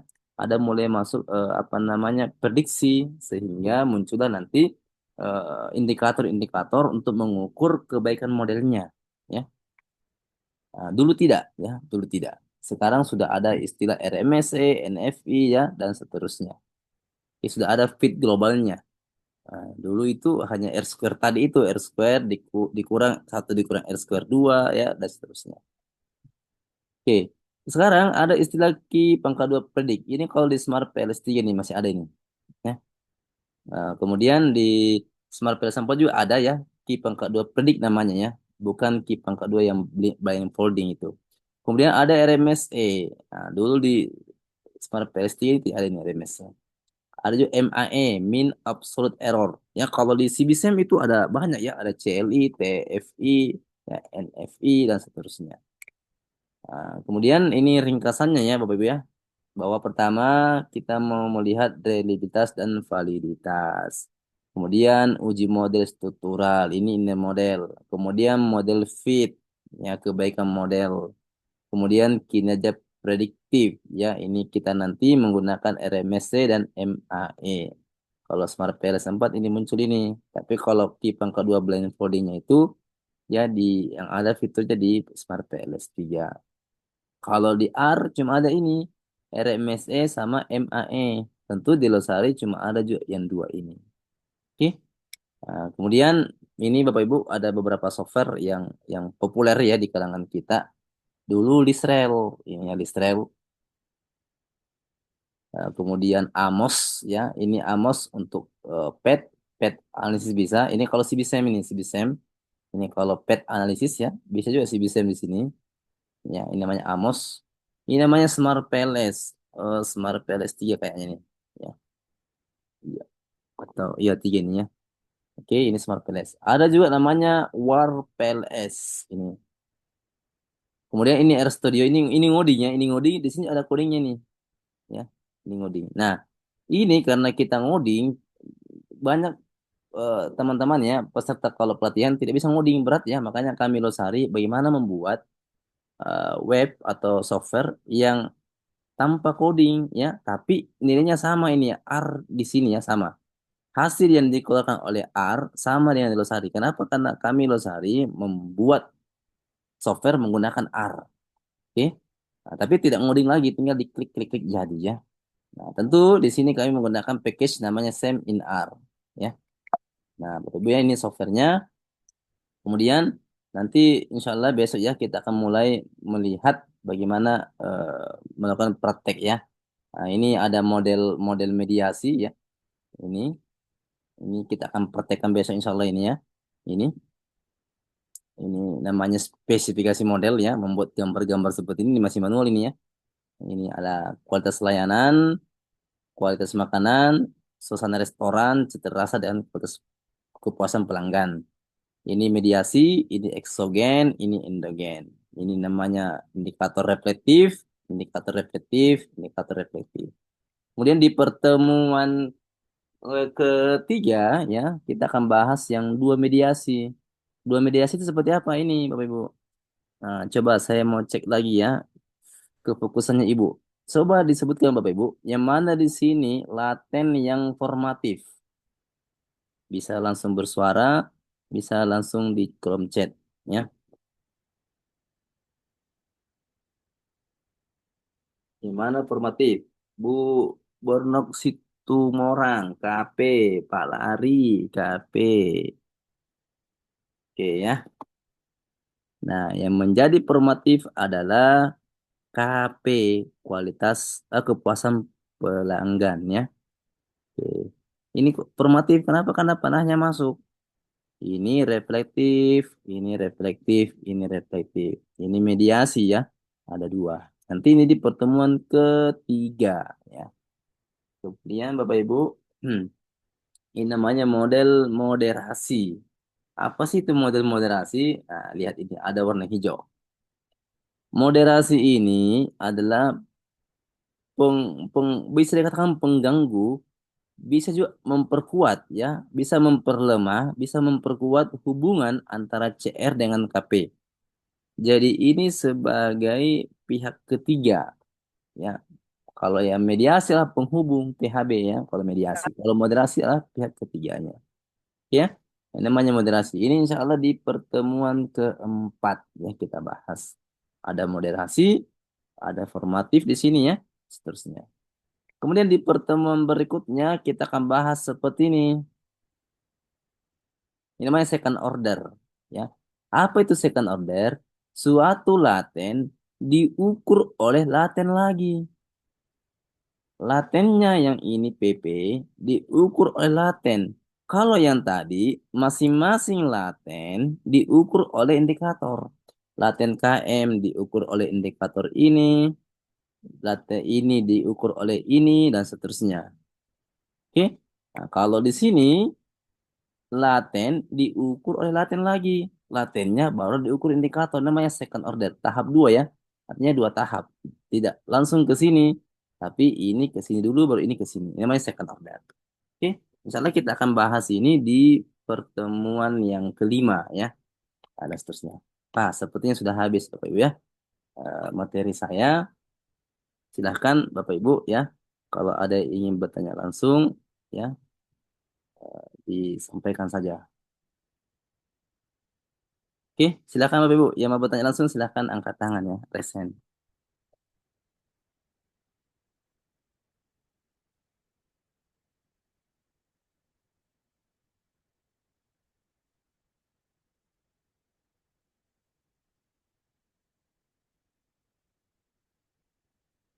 Ada yang bertanya langsung Bapak Ibu? Silakan ya. Sambil saya menunggu. Ada yang bertanya langsung? Selamat malam Pak Rizal. Ya, Pak Bornok Situmorang. Silakan Pak. Oke. Terima kasih Pak sudah memberikan ilmu yang sangat bermanfaat. Saya mau nanya Pak, Ya, eh, kata banyak orang SEM ini hanya cocok untuk variabel yang sifatnya laten gitu ya Pak. Sedangkan untuk yang katakan variabel manifest itu yang katakanlah kayak data-data sekunder harus dihindari gitu pakai SEM. Apakah begitu Pak? Makasih Pak. oke. Saya langsung ke gambar ya, supaya supaya ini yang mana itu ini sudah kelihatan Pak slide saya Pak ya Pak. Sudah, Pak. Ini nih. Ini KL laten. Karena laten, maka membutuhkan indikator. Indikator ini disebut sebagai variabel yang teramati atau observed variable atau variabel yang bisa diukur langsung. Kenapa dikatakan bisa diukur langsung? Karena kuesioner itu indikator adalah pertanyaannya. Pertanyaan itu akan dijawab oleh responden. Setuju, sangat setuju, tidak setuju. Makanya dikatakan ini bisa diukur langsung atau teramati. Ini tidak bisa diukur langsung. Oke ya. Jadi, kalau ini tidak bisa diukur langsung, yang ini, yang dihipotesiskan, itu menggunakan SEM, Pak Bornok ya. Kalau seandainya ini bisa diukur langsung, kan tidak perlu ada indikator, Bapak ya. Kalau tidak perlu ada indikator, maka ini namanya observed variable atau variabel teramati. Ini juga variabel teramati, maka sebaiknya menggunakan PET analisis. Kenapa pakai PET analisis? Karena ada mediasi. Seandainya tidak ada mediasi, ini sebab, ini sebab, ini sebab, ini akibat, maka menggunakan regresi linear berganda. Ya, jadi kalau misalkan ada yang nanya, apakah seluruh variabel laten itu menggunakan SEM? Ya, ya, iya ya, harus menggunakan SEM kalau laten ini. Kalau dia tidak laten, maka pakai regresi biasa saja. Atau menggunakan alis jalur kalau ada di tengah-tengah begini. Ya, yang teramati itulah indikatornya. Kira-kira begitu Pak Borno ya. Mungkin ada yang masih kurang ya Pak Borno. Silahkan disampaikan Pak. Baik, Pak. Sudah terjawab, Pak. Kasih, Oke. Pak. Alhamdulillah, makasih Pak Borno ya. Silakan Ibu Kusumasari. Iya. Selamat malam Pak Rizal dan Bapak Ibu sekalian. Tapi Pak Rizal mau tanya Pak, ini yang pertama tadi kan kita membahas tentang bootstrapping ya Bapak ya. Kalau di aplikasinya itu automatically itu ada 5.000 gitu, tapi ada beberapa bootstrapping itu 10.000 gitu ya. Bahkan ada yang 1.000 saja itu. Kemudian yang kedua Pak, tadi itu kan sebelumnya tadi kan kita membahas tentang SEM ya, pertanyaan sebelumnya. Kemudian juga analisis jalur juga gitu kan Pak. Mohon izin Pak, kalau dibedakan sebenarnya perbedaan antara SEM dengan analisis jalur itu seperti apa gitu Pak. Terima kasih Bapak. Assalamualaikum warahmatullahi wabarakatuh. Waalaikumsalam Ibu Kusumasari ya. Terima kasih Ibu Kusuma. Pertama dulu ya, bootstrapping. Bootstrapping itu adalah pengambilan sampel yang berulang-ulang sehingga sampel yang sedikit menjadi banyak. Sehingga muncullah nanti nilai p-value atau t hitung. Ya, pertanyaannya berapa nilai yang bagus? Kalau di software itu ada yang defaultnya 10.000, ada yang defaultnya 1.000. Karena software saya itu adalah berbasis server yang masih rendah server kami ya speknya, maka kami defaultkan 50 saja. Nah, mana yang paling bagus yaitu tidak ada kepastian, Bu. Ya, tidak ada yang mengatakan 10.000 bagus, tidak ada yang mengatakan juga 1.000 bagus. Yang jelasnya ada teori mengatakan ya beberapa yang saya baca bahwa semakin banyak bootstrapping semakin bagus juga. Nyatanya tidak. Kadang kadang semakin banyak bootstrappingnya juga malah tidak apa namanya estimasinya malah berbias ya. Kemudian kadang juga sedikit bagus, kadang juga sedikit tidak bagus. Jadi kalau mau aman Bu Kusuma, ikuti defaultnya software ya. Ikuti saja itu. Kecuali ibu mungkin risetnya di bidang statistika adalah bersimulasi bootstrap mana yang membuat nilai konvergen dari sisi pendugaan parameternya. Itu beda lagi, Bu, ya. Kalau misalnya mau melihat ini bisa riset tersendiri ini ya. Berapa nilai bootstrapping yang optimal untuk kasus-kasus tertentu. Yang jelasnya tidak ada yang mutlak, Bu, bahwa ini harus 1.000, 10.000, seterusnya. Ya. Yang jelasnya semakin banyak bootstrapping, softwarenya semakin lama loading.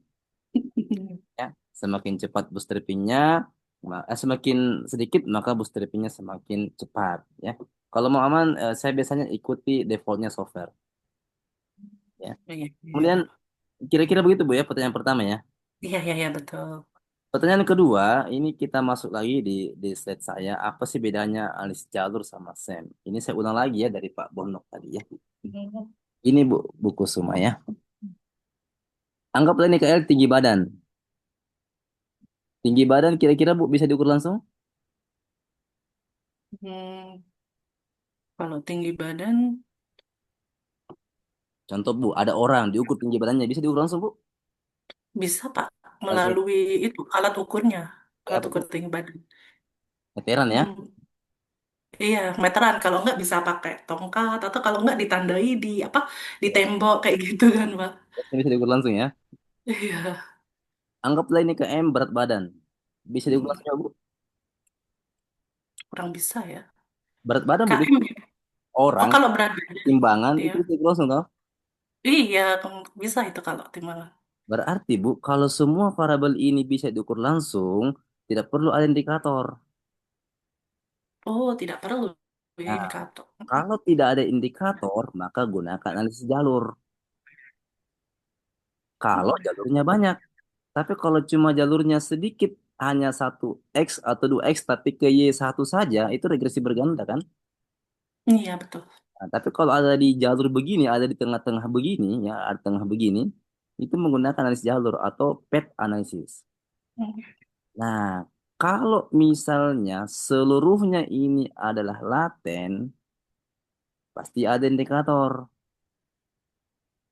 Kalau ada indikator, contoh misalnya kualitas layanan, apakah ada alat ukur mengukur kualitas layanan?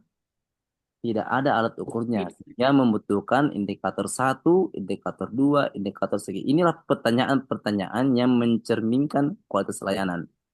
Maka ketika seluruh variabel ini adalah laten, itulah kita menggunakan SEM, Bu Kusma ya.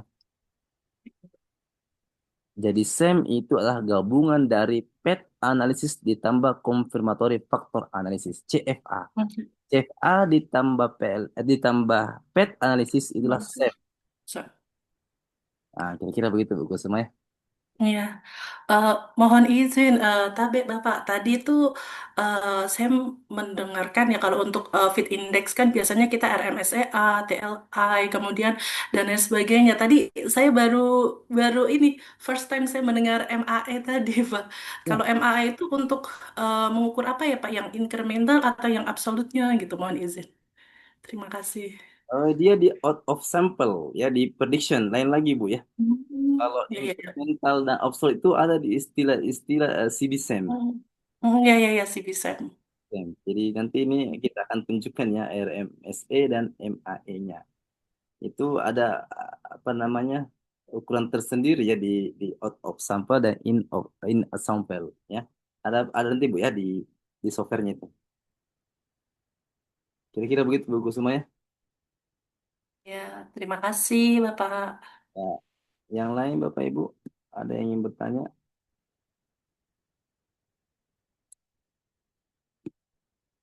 Pak Iredo mungkin mau bertanya ini terlalu serius depan kamera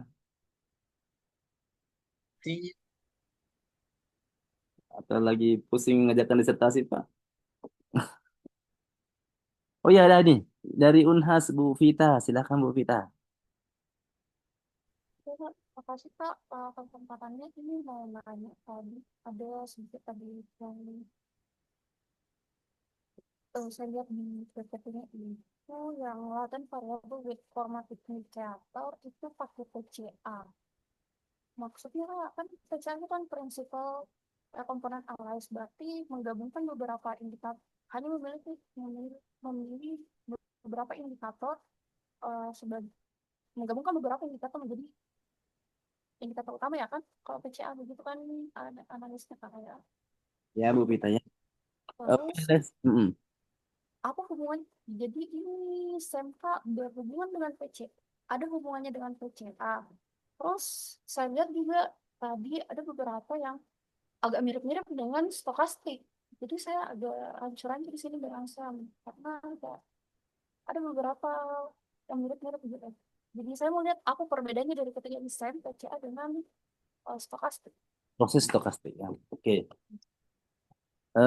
Pertama Bu ya, kalau PCA itu prinsipnya adalah bagaimana banyak dimensi menjadi sedikit dengan cara mengambil apa namanya menghitung nanti nilai eigennya dan vektor eigennya kan. Nah, Mengambil ah, mengambil faktor utama. nanti akan diambil beberapa skor skor komponennya di komponennya itu untuk mengukur PCA-nya. Nanti dilihat kalau misalnya dua dimensi, maka itu adalah keragaman yang terbaik di antara seluruh dimensi yang ada. Nah, kalau di PLS itu mirip juga dengan PCA, ya, mirip PCA. Cuma di PLS itu hanya mengambil satu saja. Itu namanya komposit, nilai komposit tadi, Bu, skor kompositnya ya. Jadi kalau ditanyakan tadi apa perbedaannya PCA dengan PLS SEM, kemiripannya ada ya, sama-sama mengambil nilai keragaman yang terbaik dari kontribusi masing-masing indikatornya. Beda kalau CBSEM. CBSEM itu apa namanya? Dia mengambil memang bentuknya matriks covariance ya. Kalau di PLSM itu tidak berbentuk komposit ya. Oke. Kemudian tadi pertanyaan kedua itu apa perbedaannya antara PLSM dengan apa tadi Bu?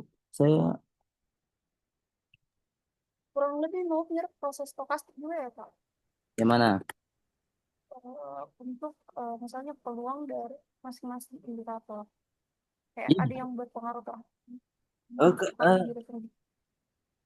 semua diambil Bu, ya, semua diambil karena ada kombinasi linear, ya, semua diambil untuk membentuk kompositnya. Tidak dikatakan bahwa apakah setiap indikator punya peluang yang berbeda dibandingkan untuk dijadikan sebagai pengukur dari latennya. Jadi semuanya itu dibuat kombinasi linear untuk membentuk suatu variabel komposit. Kira-kira begitu Bu Vita ya. Ini agak matematik banget ini. Sepertinya Bu Vita dari matematika ya atau statistika. Statistik, Kak. Oh iya, ini agak ke matematik banget ya. Nanti eh, bisa komunikasi langsung ya nanti di room tertentu kita bisa diskusi terkait dengan proses matematiknya. Karena di sini banyak ilmu-ilmu sosial Bu ya. Kira-kira begitu Bu Vita ya. Ya baik, Pak. Ya, Sementara saya cerna juga. ya, ya. Makasih Bu. Ibu Sata Isma, silakan Bu. Iya Pak, terima kasih kesempatannya. Izin saya mau tanya lanjutan pertanyaan dari Bu Kusumasari tadi Pak. Jadi tadi antara PET sama SEM ya Pak. Jadi kalau SEM itu jika variabel itu punya indikator-indikator ya Pak ya. Nah kalau PET itu jika variabelnya tidak punya indikator. Nah, pertanyaan saya kalau campur gimana Pak? Ada ada X1 dia indikator, X2 dia variabel langsung gitu Pak. Itu jadinya apa Pak jatuhnya? Terima kasih. Coba kita simulasi Bu, dari gambar ini. Misalnya Bu, misal KL ini punya indikator gitu Bu ya. Ya, Terus di KM ini tidak punya indikator gitu Bu ya. sendirian dia. Yang dia, maka dia Hmm. dianggap satu indikatornya Bu. Oh. Dia sendiri ya. Jadi indikatornya cuma satu. Ah, Buktinya sendiri. Nah ini kelebihannya PLSM. Dia bisa indikatornya. mm-mm. Kalau CBSM nggak bisa satu Bu, harus minimal dua.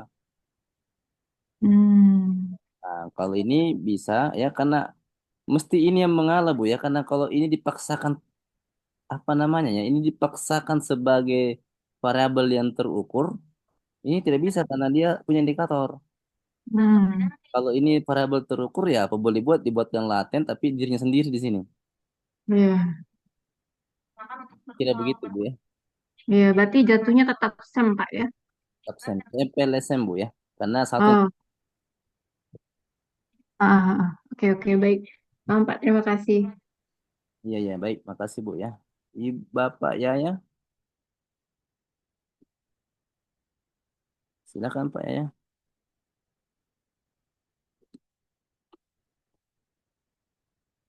Pak Yaya Setiadi. Ya baik, terima kasih Pak Rija. Mohon penjelasan terkait dengan loading faktor pada indikator.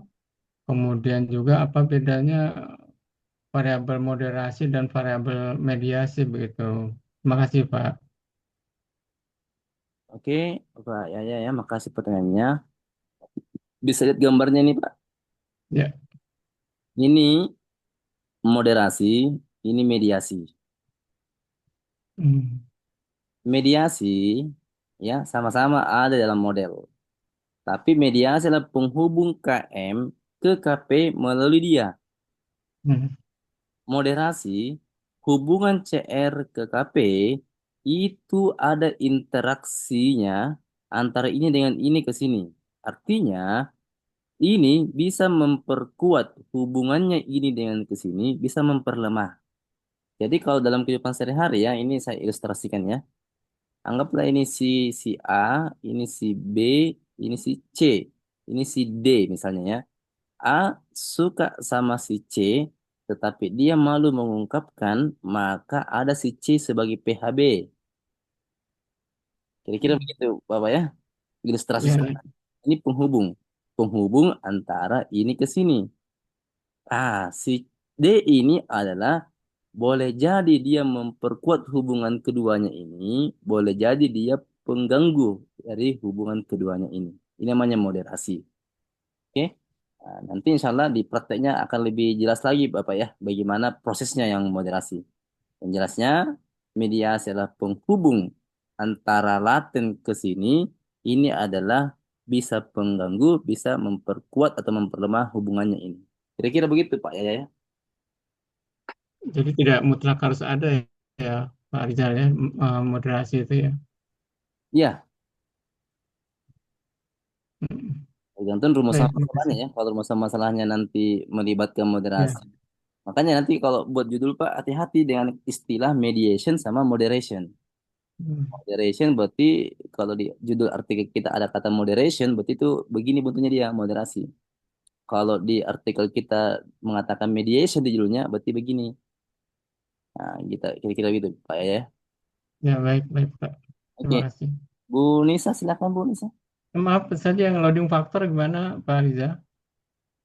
Loading factor itu ada di istilah komponen utama ya di PCA ya, prinsipal komponen utama. Jadi suatu matriks ini dianggap matriks.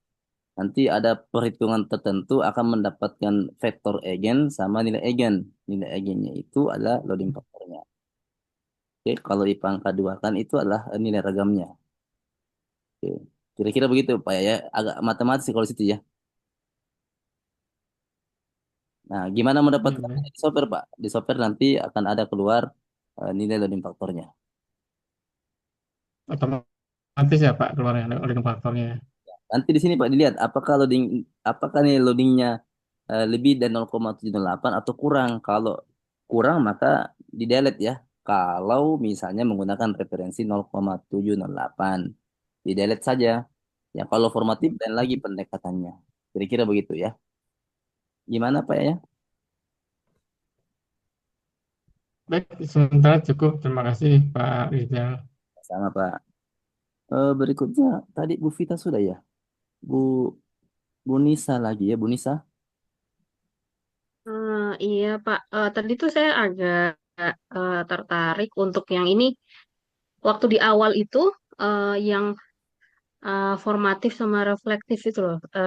Itu di situ kan ada disampaikan kalau yang apa namanya formatif itu termasuk salah satunya sosial ekonomi status gitu ya kan. Terus habis itu kan indikatornya misalnya ada tingkat apa gitu. Nah, untuk eh, indikator kalau misalnya bentuk variabelnya itu formatif, itu terus skalanya macam-macam tuh nggak apa-apa. Misalnya nominal, ordinal, interval, rasio gitu, beda-beda gitu itu nggak apa-apa. Nggak mempengaruhi ke apa namanya si latennya itu atau gimana, Pak Rizal? Oke. Yang formatif dulu Bu ya. Oke. Iya. Wah. Sebaiknya di scale Bu, kalau mau aman dari sisi keragamannya. Di scale artinya Hmm. dilakukan ya, artinya bagaimana supaya skalanya sama. Oke, Iya, soalnya kan kalau misalnya kayak kita misalnya scaling pekerjaan itu kan agak agak sulit ya kan gitu. Mungkin kalau misalnya terus jadi pendapatan, mungkin kan juga itu bisa gitu. Tapi kalau misalnya scaling pekerjaan kan nggak bisa, biasanya kan kategori gitu kan.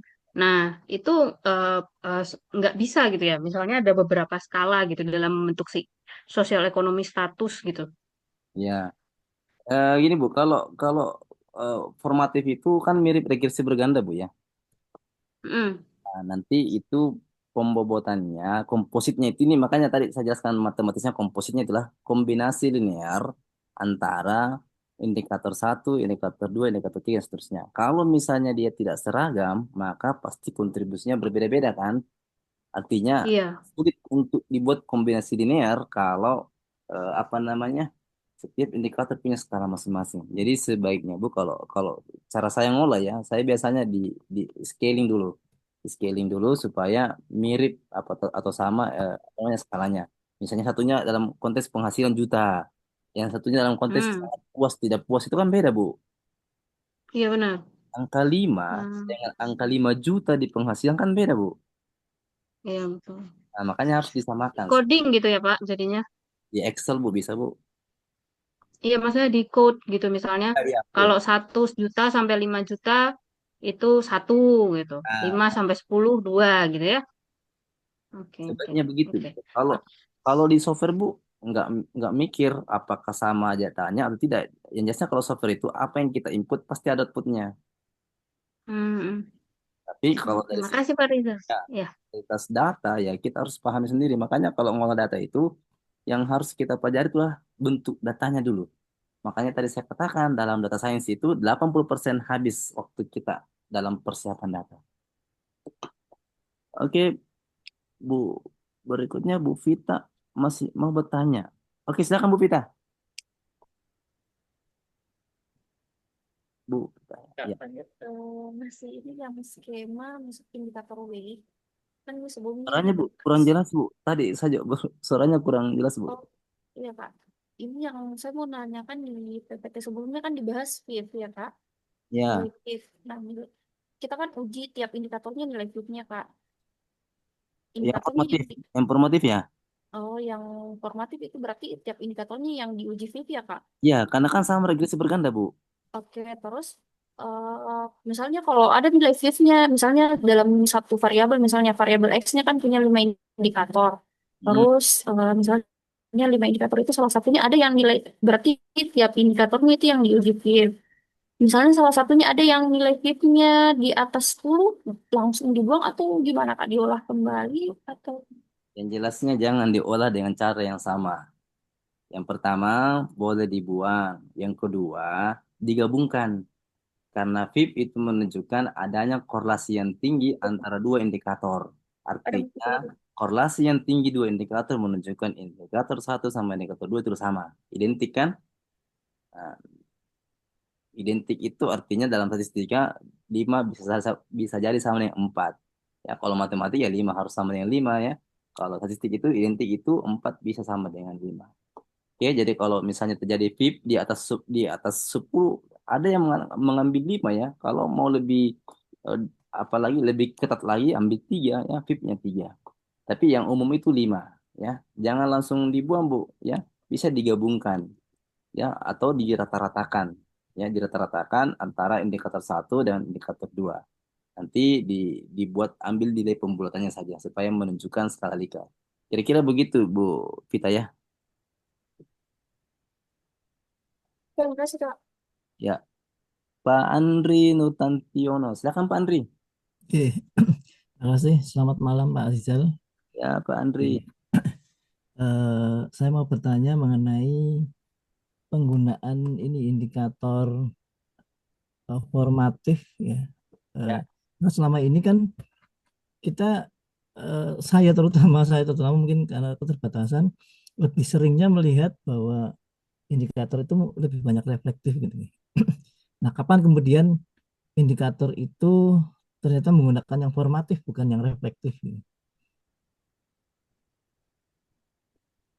Oke, Oke, pertanyaannya apakah ya kapan? kemudian Oke, kapan suatu kemudian laten itu kapan formatif semua ya? ya kapan kita kemudian saat membuat apa namanya penelitian itu kemudian indikator yang kita gunakan adalah indikator yang formatif karena selama ini kan kecenderungannya memang Ya, bahwa untuk bentuk konstruk ini biasanya menggunakan yang reflektif biasanya gitu. ya baik. Saya kasih contoh Bapak ya. Anggaplah ini adalah eh, kualitas makanan. KM1 adalah gurih. Maka pertanyaan di kuesioner adalah yang diberikan ke responden, rasa makanan ini adalah gurih. Maka responden akan menjawab 5 kalau sangat setuju, 4 setuju, 3 netral, 2 tidak setuju, 1 sangat tidak setuju. Pertanyaannya, apakah makanan ini terasa gurih? Berarti makanan ini dicerminkan oleh kata gurih. Kalau pertanyaannya demikian, maka gurih ini berbentuk reflektif. Oke, itu kalau reflektif ya. Nah, kalau Bapak menyusun kuesioner dengan pertanyaan yang membentuk kualitas makanan, maka itu namanya formatif. Contoh misalnya ya, ini kira-kira mendekat contohnya ya. Apakah ya bumbu yang digunakan mampu meningkatkan kualitas makanan?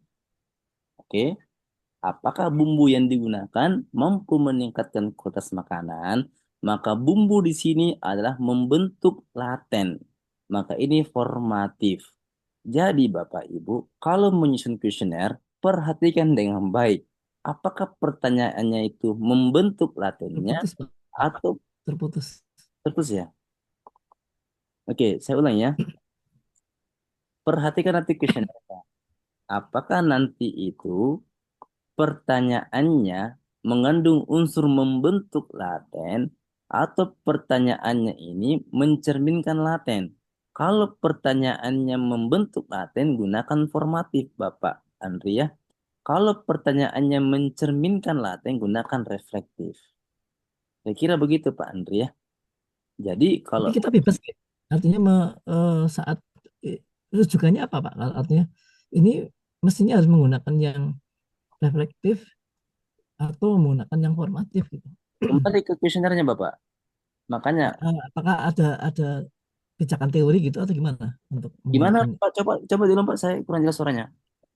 Kalau mau memilih itu menentukan kira-kira nanti akan bentuknya yang reflektif atau formatif itu apakah menggunakan dasar teori tertentu apa gimana gitu. Kembali Ini ke kayaknya kembali perlunya perlunya menggunakan indikator yang reflektif gitu. Pertama, Pak ya, Atau kembali ini ke pertanyaan. Kembali ke pertanyaannya. Kalau pertanyaannya di kuesioner membentuk, maka pakai formatif. Kalau pertanyaannya merefleksikan, pakai reflektif. Gitu, berarti kita Pak. bisa menggunakan salah satu ya Pak. Atau mungkin malah di dalam riset kita juga bisa menggunakan kombinasi keduanya ya Pak. Eh, Tentu saja berbeda berbeda konstruk misalnya gitu. kalau beda Seperti konstruk, anggaplah di sini formatif, di sini reflektif, itu boleh, Pak. Tapi kalau iya. satu konstruk itu campur, ya, ini Oh, formatif, ini reflektif, ini formatif, itu tidak oke apa ya? oke. Oke. Modelnya Iya. terlalu advance, Pak ya. Ada sih, tapi itu advance sekali. Tapi di software tidak tidak belum saya temukan. Ya, di Smart Palace itu kalau reflektif ya reflektif semua. Kalau di R juga begitu, kalau formatif formatif semua. Apalagi di Losari ya, di Losari juga itu pilihannya kalau formatif ini formatif semua ini Bapak. Oke, oke. Oke, karena formatif itu kan regresi berganda ya, ini sebab, ini sebab, ini sebab. Kalau dicampur, ini jadi sebab, ini akibat, ini sebab, ini akibat. Ya, metodenya apa ya? Metode Mimi ya. Itu campuran antara reflektif sama formatif. Yang jelasnya Bapak ya. Iya. Menentukan reflektif dan formatif bergantung pertanyaan di kuesioner. Makanya Oh, hati-hati gitu. menyusun indikator pertanyaan. Hati-hati. Kedua, yang banyak keliru juga saya temukan ya, beberapa yang kami olah datanya, sama-sama formatif, sama-sama reflektif, Bapak. Ini reflektif, ini reflektif, ini reflektif. Tetapi pertanyaannya ini mengandung unsur positif. Ini mengandung unsur negatif. Kalau di sini unsur positif, misalnya begini, apakah Anda puas dengan kualitas makanan? Jawabannya kan positif ya, pertanyaan positif. Kalau misalkan sini, apakah Anda tidak puas dengan pelayanan? Berarti kan pertanyaan negatif. Nanti jawabannya, angka 5 di sini, atau skor 5 akan sama yang skor 1 di sini. Ini paling Oke. banyak saya temukan ya, mengolah data itu. Pertanyaan di sini arahnya positif, pertanyaan di sini arahnya negatif. Sehingga ini bisa jadi tidak valid indikatornya atau konstruknya ini tidak bagus. Saya kira begitu Pak Andri ya. Oke. Tapi SEM ini memungkinkan gitu. Beda konstruk itu ada yang menggunakan yang reflektif, juga ada yang menggunakan yang formatif. Iya Pak, ini KP Pak formatif, Oh iya, iya, iya, betul ya. ini reflektif. Oke. Ya, Nanti ada di pertemuan berapa ini Pak untuk yang gabungan ini nanti? Di pertemuan pertemuan. ketiga hari Oke. Sabtu depan insya Allah. Oke. Oke Pak Andri ya, Terima kasih Pak. sama Pak. Oke, yang lain mungkin ada yang mau bertanya?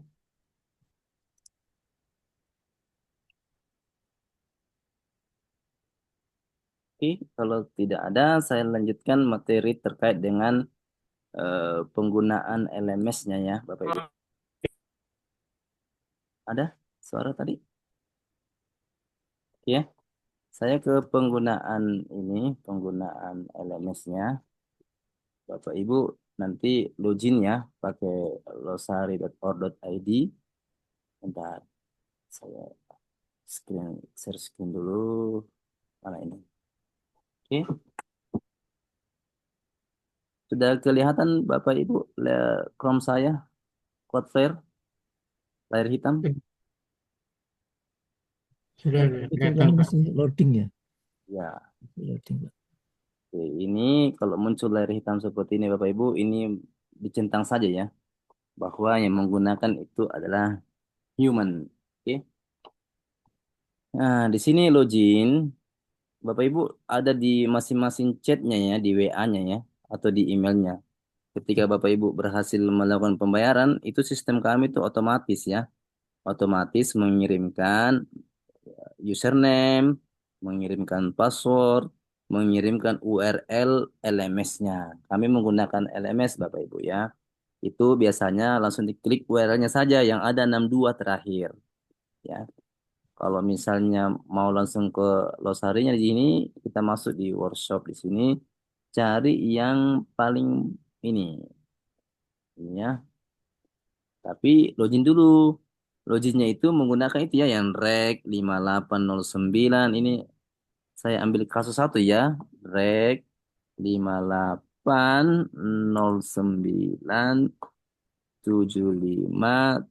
729. Di sini passwordnya. Ada di WA-nya masing-masing ya atau di emailnya. Oke, ini dipastikan ya yang URL-nya yang 62 ya ini. Oke, ini ada pekan 1 insya Allah malam ini dan besok ya.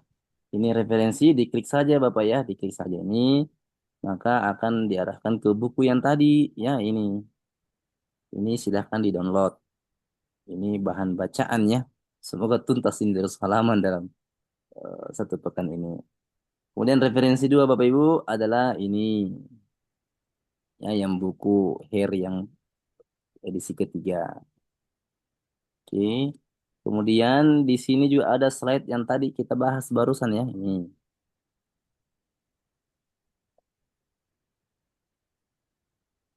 Oke, ini ya yang tadi kita bahas. Kemudian Bapak Ibu ini bahan praktik untuk besok. Insya Allah ini ya. Ini coding R-nya yang mau uji coba silahkan di coding R-nya. Ini datanya ya. Yang mediasi 1 ya. Kemudian Bapak Ibu ya. Ini cara membuat akun Losari kalau belum punya ya. Bapak Ibu cukup ini ya. Kalau misalnya ini nanti saya minta kalau praktek besok tolong jangan banyak yang akses dulu ya. Karena ini biasanya lambat kalau banyak yang akses. Karena satu user itu dianggap menjalankan satu komputer R, ya. Beda kalau bahasa pemrograman PHP atau Python. Ini adalah kami menggunakan R ya. Nah ini Bapak Ibu mesti register dulu, ya. Beda dengan yang kami kirimkan lewat WA. Yang kami kirimkan lewat WA dan email itu adalah akun untuk LMS-nya. Kalau untuk losarnya sendiri itu harus register dulu, Bu. Ya, register sini full name, oke, nomor WhatsApp yang aktif ya kan akan dikirimkan notifikasi, email yang aktif juga kan akan dikirimkan kode PIN. Oke, ada yang berminat Bu, Bapak Ibu saya daftarkan di sini?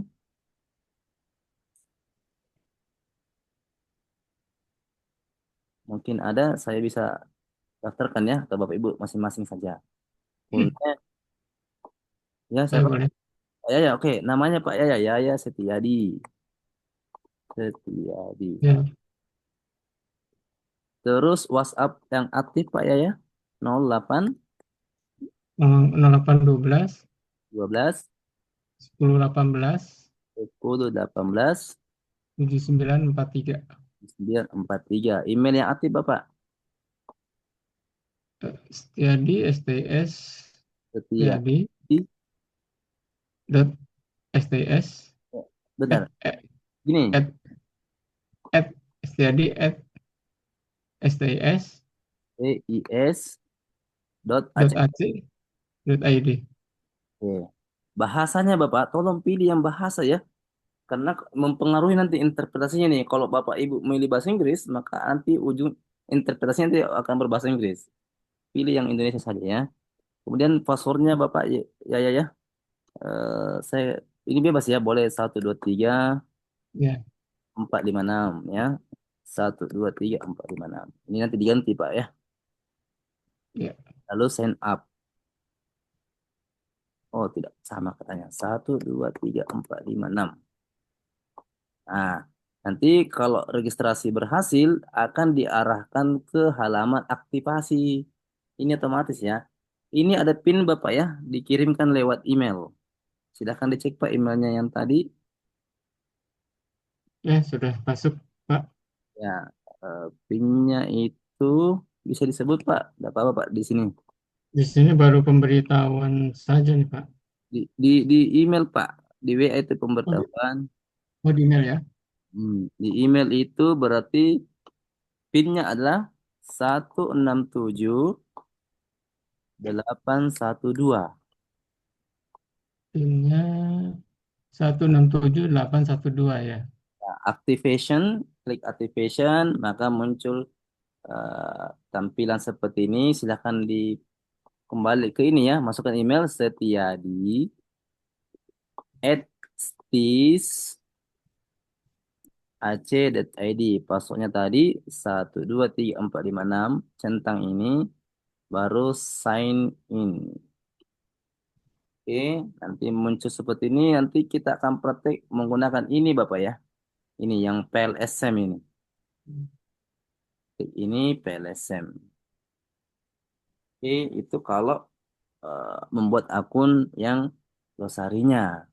Kalau Bapak Ibu mau berminat juga untuk R-nya, ini dua pilihan ya.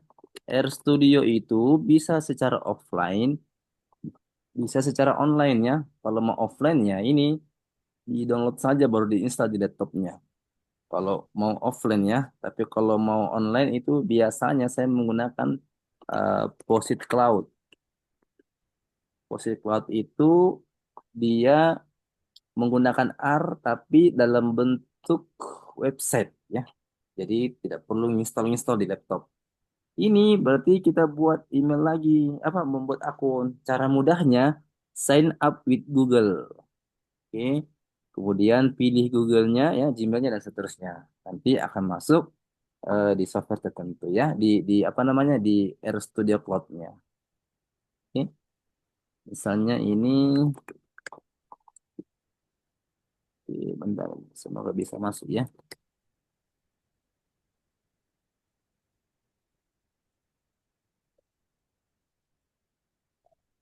Saya lupa juga ini sudah lama enggak. Saya lupa kayaknya. Nanti saya praktekkan besok ya. Cara masuk di sininya. Ya saya buat akun dulu Bapak ya. Kalau mau menggunakan yang online-nya. Oke, kalau yang Smart PLS-nya mohon maaf Bapak Ibu ya. Saya terus terang sampaikan saja itu bukan software kami ya. Software orang luar soalnya ya. Jadi kita bisanya pakai yang free-nya saja ya. Smart PLS 4 atau 3 terserah ya. Ini di-download ya. Download Smart PLS-nya. Cuman kalau free-nya itu kalau tidak salah ya terbatas di 400 100 sampel. Kalau lebih ya apa boleh buat ya, kita pakai yang versi di atasnya free. Nah, saya kemarin cuma pesan di Shopee ya, tapi itu kayaknya saya kurang tahu bagaimana lisensinya itu. Dan saya tidak berani untuk membagi ya karena sepertinya menghargai softwarenya orang ya. Seterusnya. Oke Bapak Ibu ya. Nah, di sini di course-nya ini ada uji kompetensi Bapak Ibu ya. Di sini ada soal cuman 10 atau 12 nomor ya. Oke, ini diklik saja ya, kerjakan misalnya mulai ujian ya. Ini nanti besok malam dibahas jawabannya ya. Oke, ini gampang Bapak Ibu. Tinggal diklik, klik, klik jadi ya. Cuma pilihan ganda saja. Ini minimal ada tugas mandiri supaya JP-nya terpenuhi 85. Ya, kira-kira begitu Bapak Ibu ya untuk pertemuan malam ini. Mungkin masih ada yang ingin ditanyakan secara teknis. Silakan Bapak Ibu.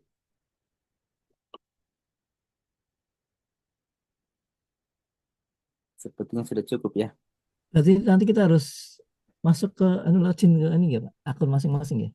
Iya, kalau Smart PLS itu masing-masing di peserta. Kalau Losari juga masing-masing. Kalau DR itu masing-masing. Kita tidak menggunakan akun yang bersama ya untuk dibagi.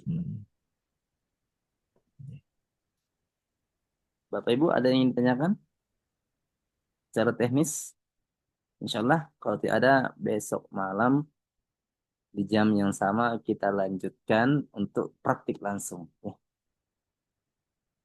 Kalau sudah tidak ada, kita akhiri pertemuan ini. Semoga ada manfaatnya. Kalau ada yang keliru, mohon disampaikan nanti ke saya, karena mungkin ada yang kurang juga saya sampaikan. Cukup sekian Bapak Ibu. Terima kasih banyak. Terima kasih banyak ya atas kesempatan malam ini. Insya Allah semoga besok kita bertemu kembali. Assalamualaikum warahmatullahi wabarakatuh. Waalaikumsalam. Waalaikumsalam warahmatullahi Waalaikumsalam wabarakatuh. warahmatullahi wabarakatuh. Waalaikumsalam. Terima kasih Pak Rizal. Terima kasih banyak Pak Rijal. Terima kasih. Siap. Pak Sikar, terima kasih. Banyak Pak Rizal. Gimana Bu? Nggak perlu ada absen-absen ya Pak Rizal. Nggak perlu Bapak, kan terdaftar di LMS. Siapa yang tidak kerjakan soal berarti nggak hadir gitu ya. Oh iya.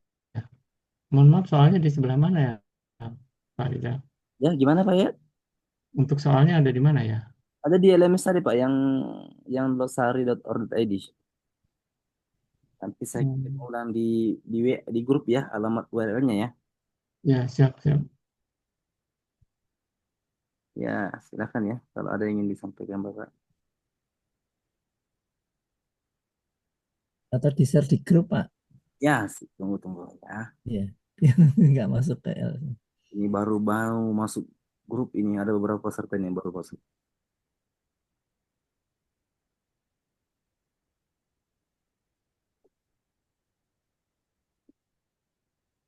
Oke, yang mau live silakan Bapak ya.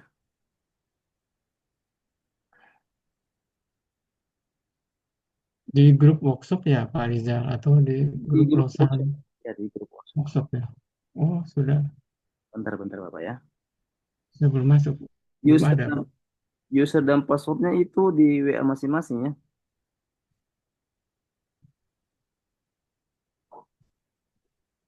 Oh iya. Oh iya.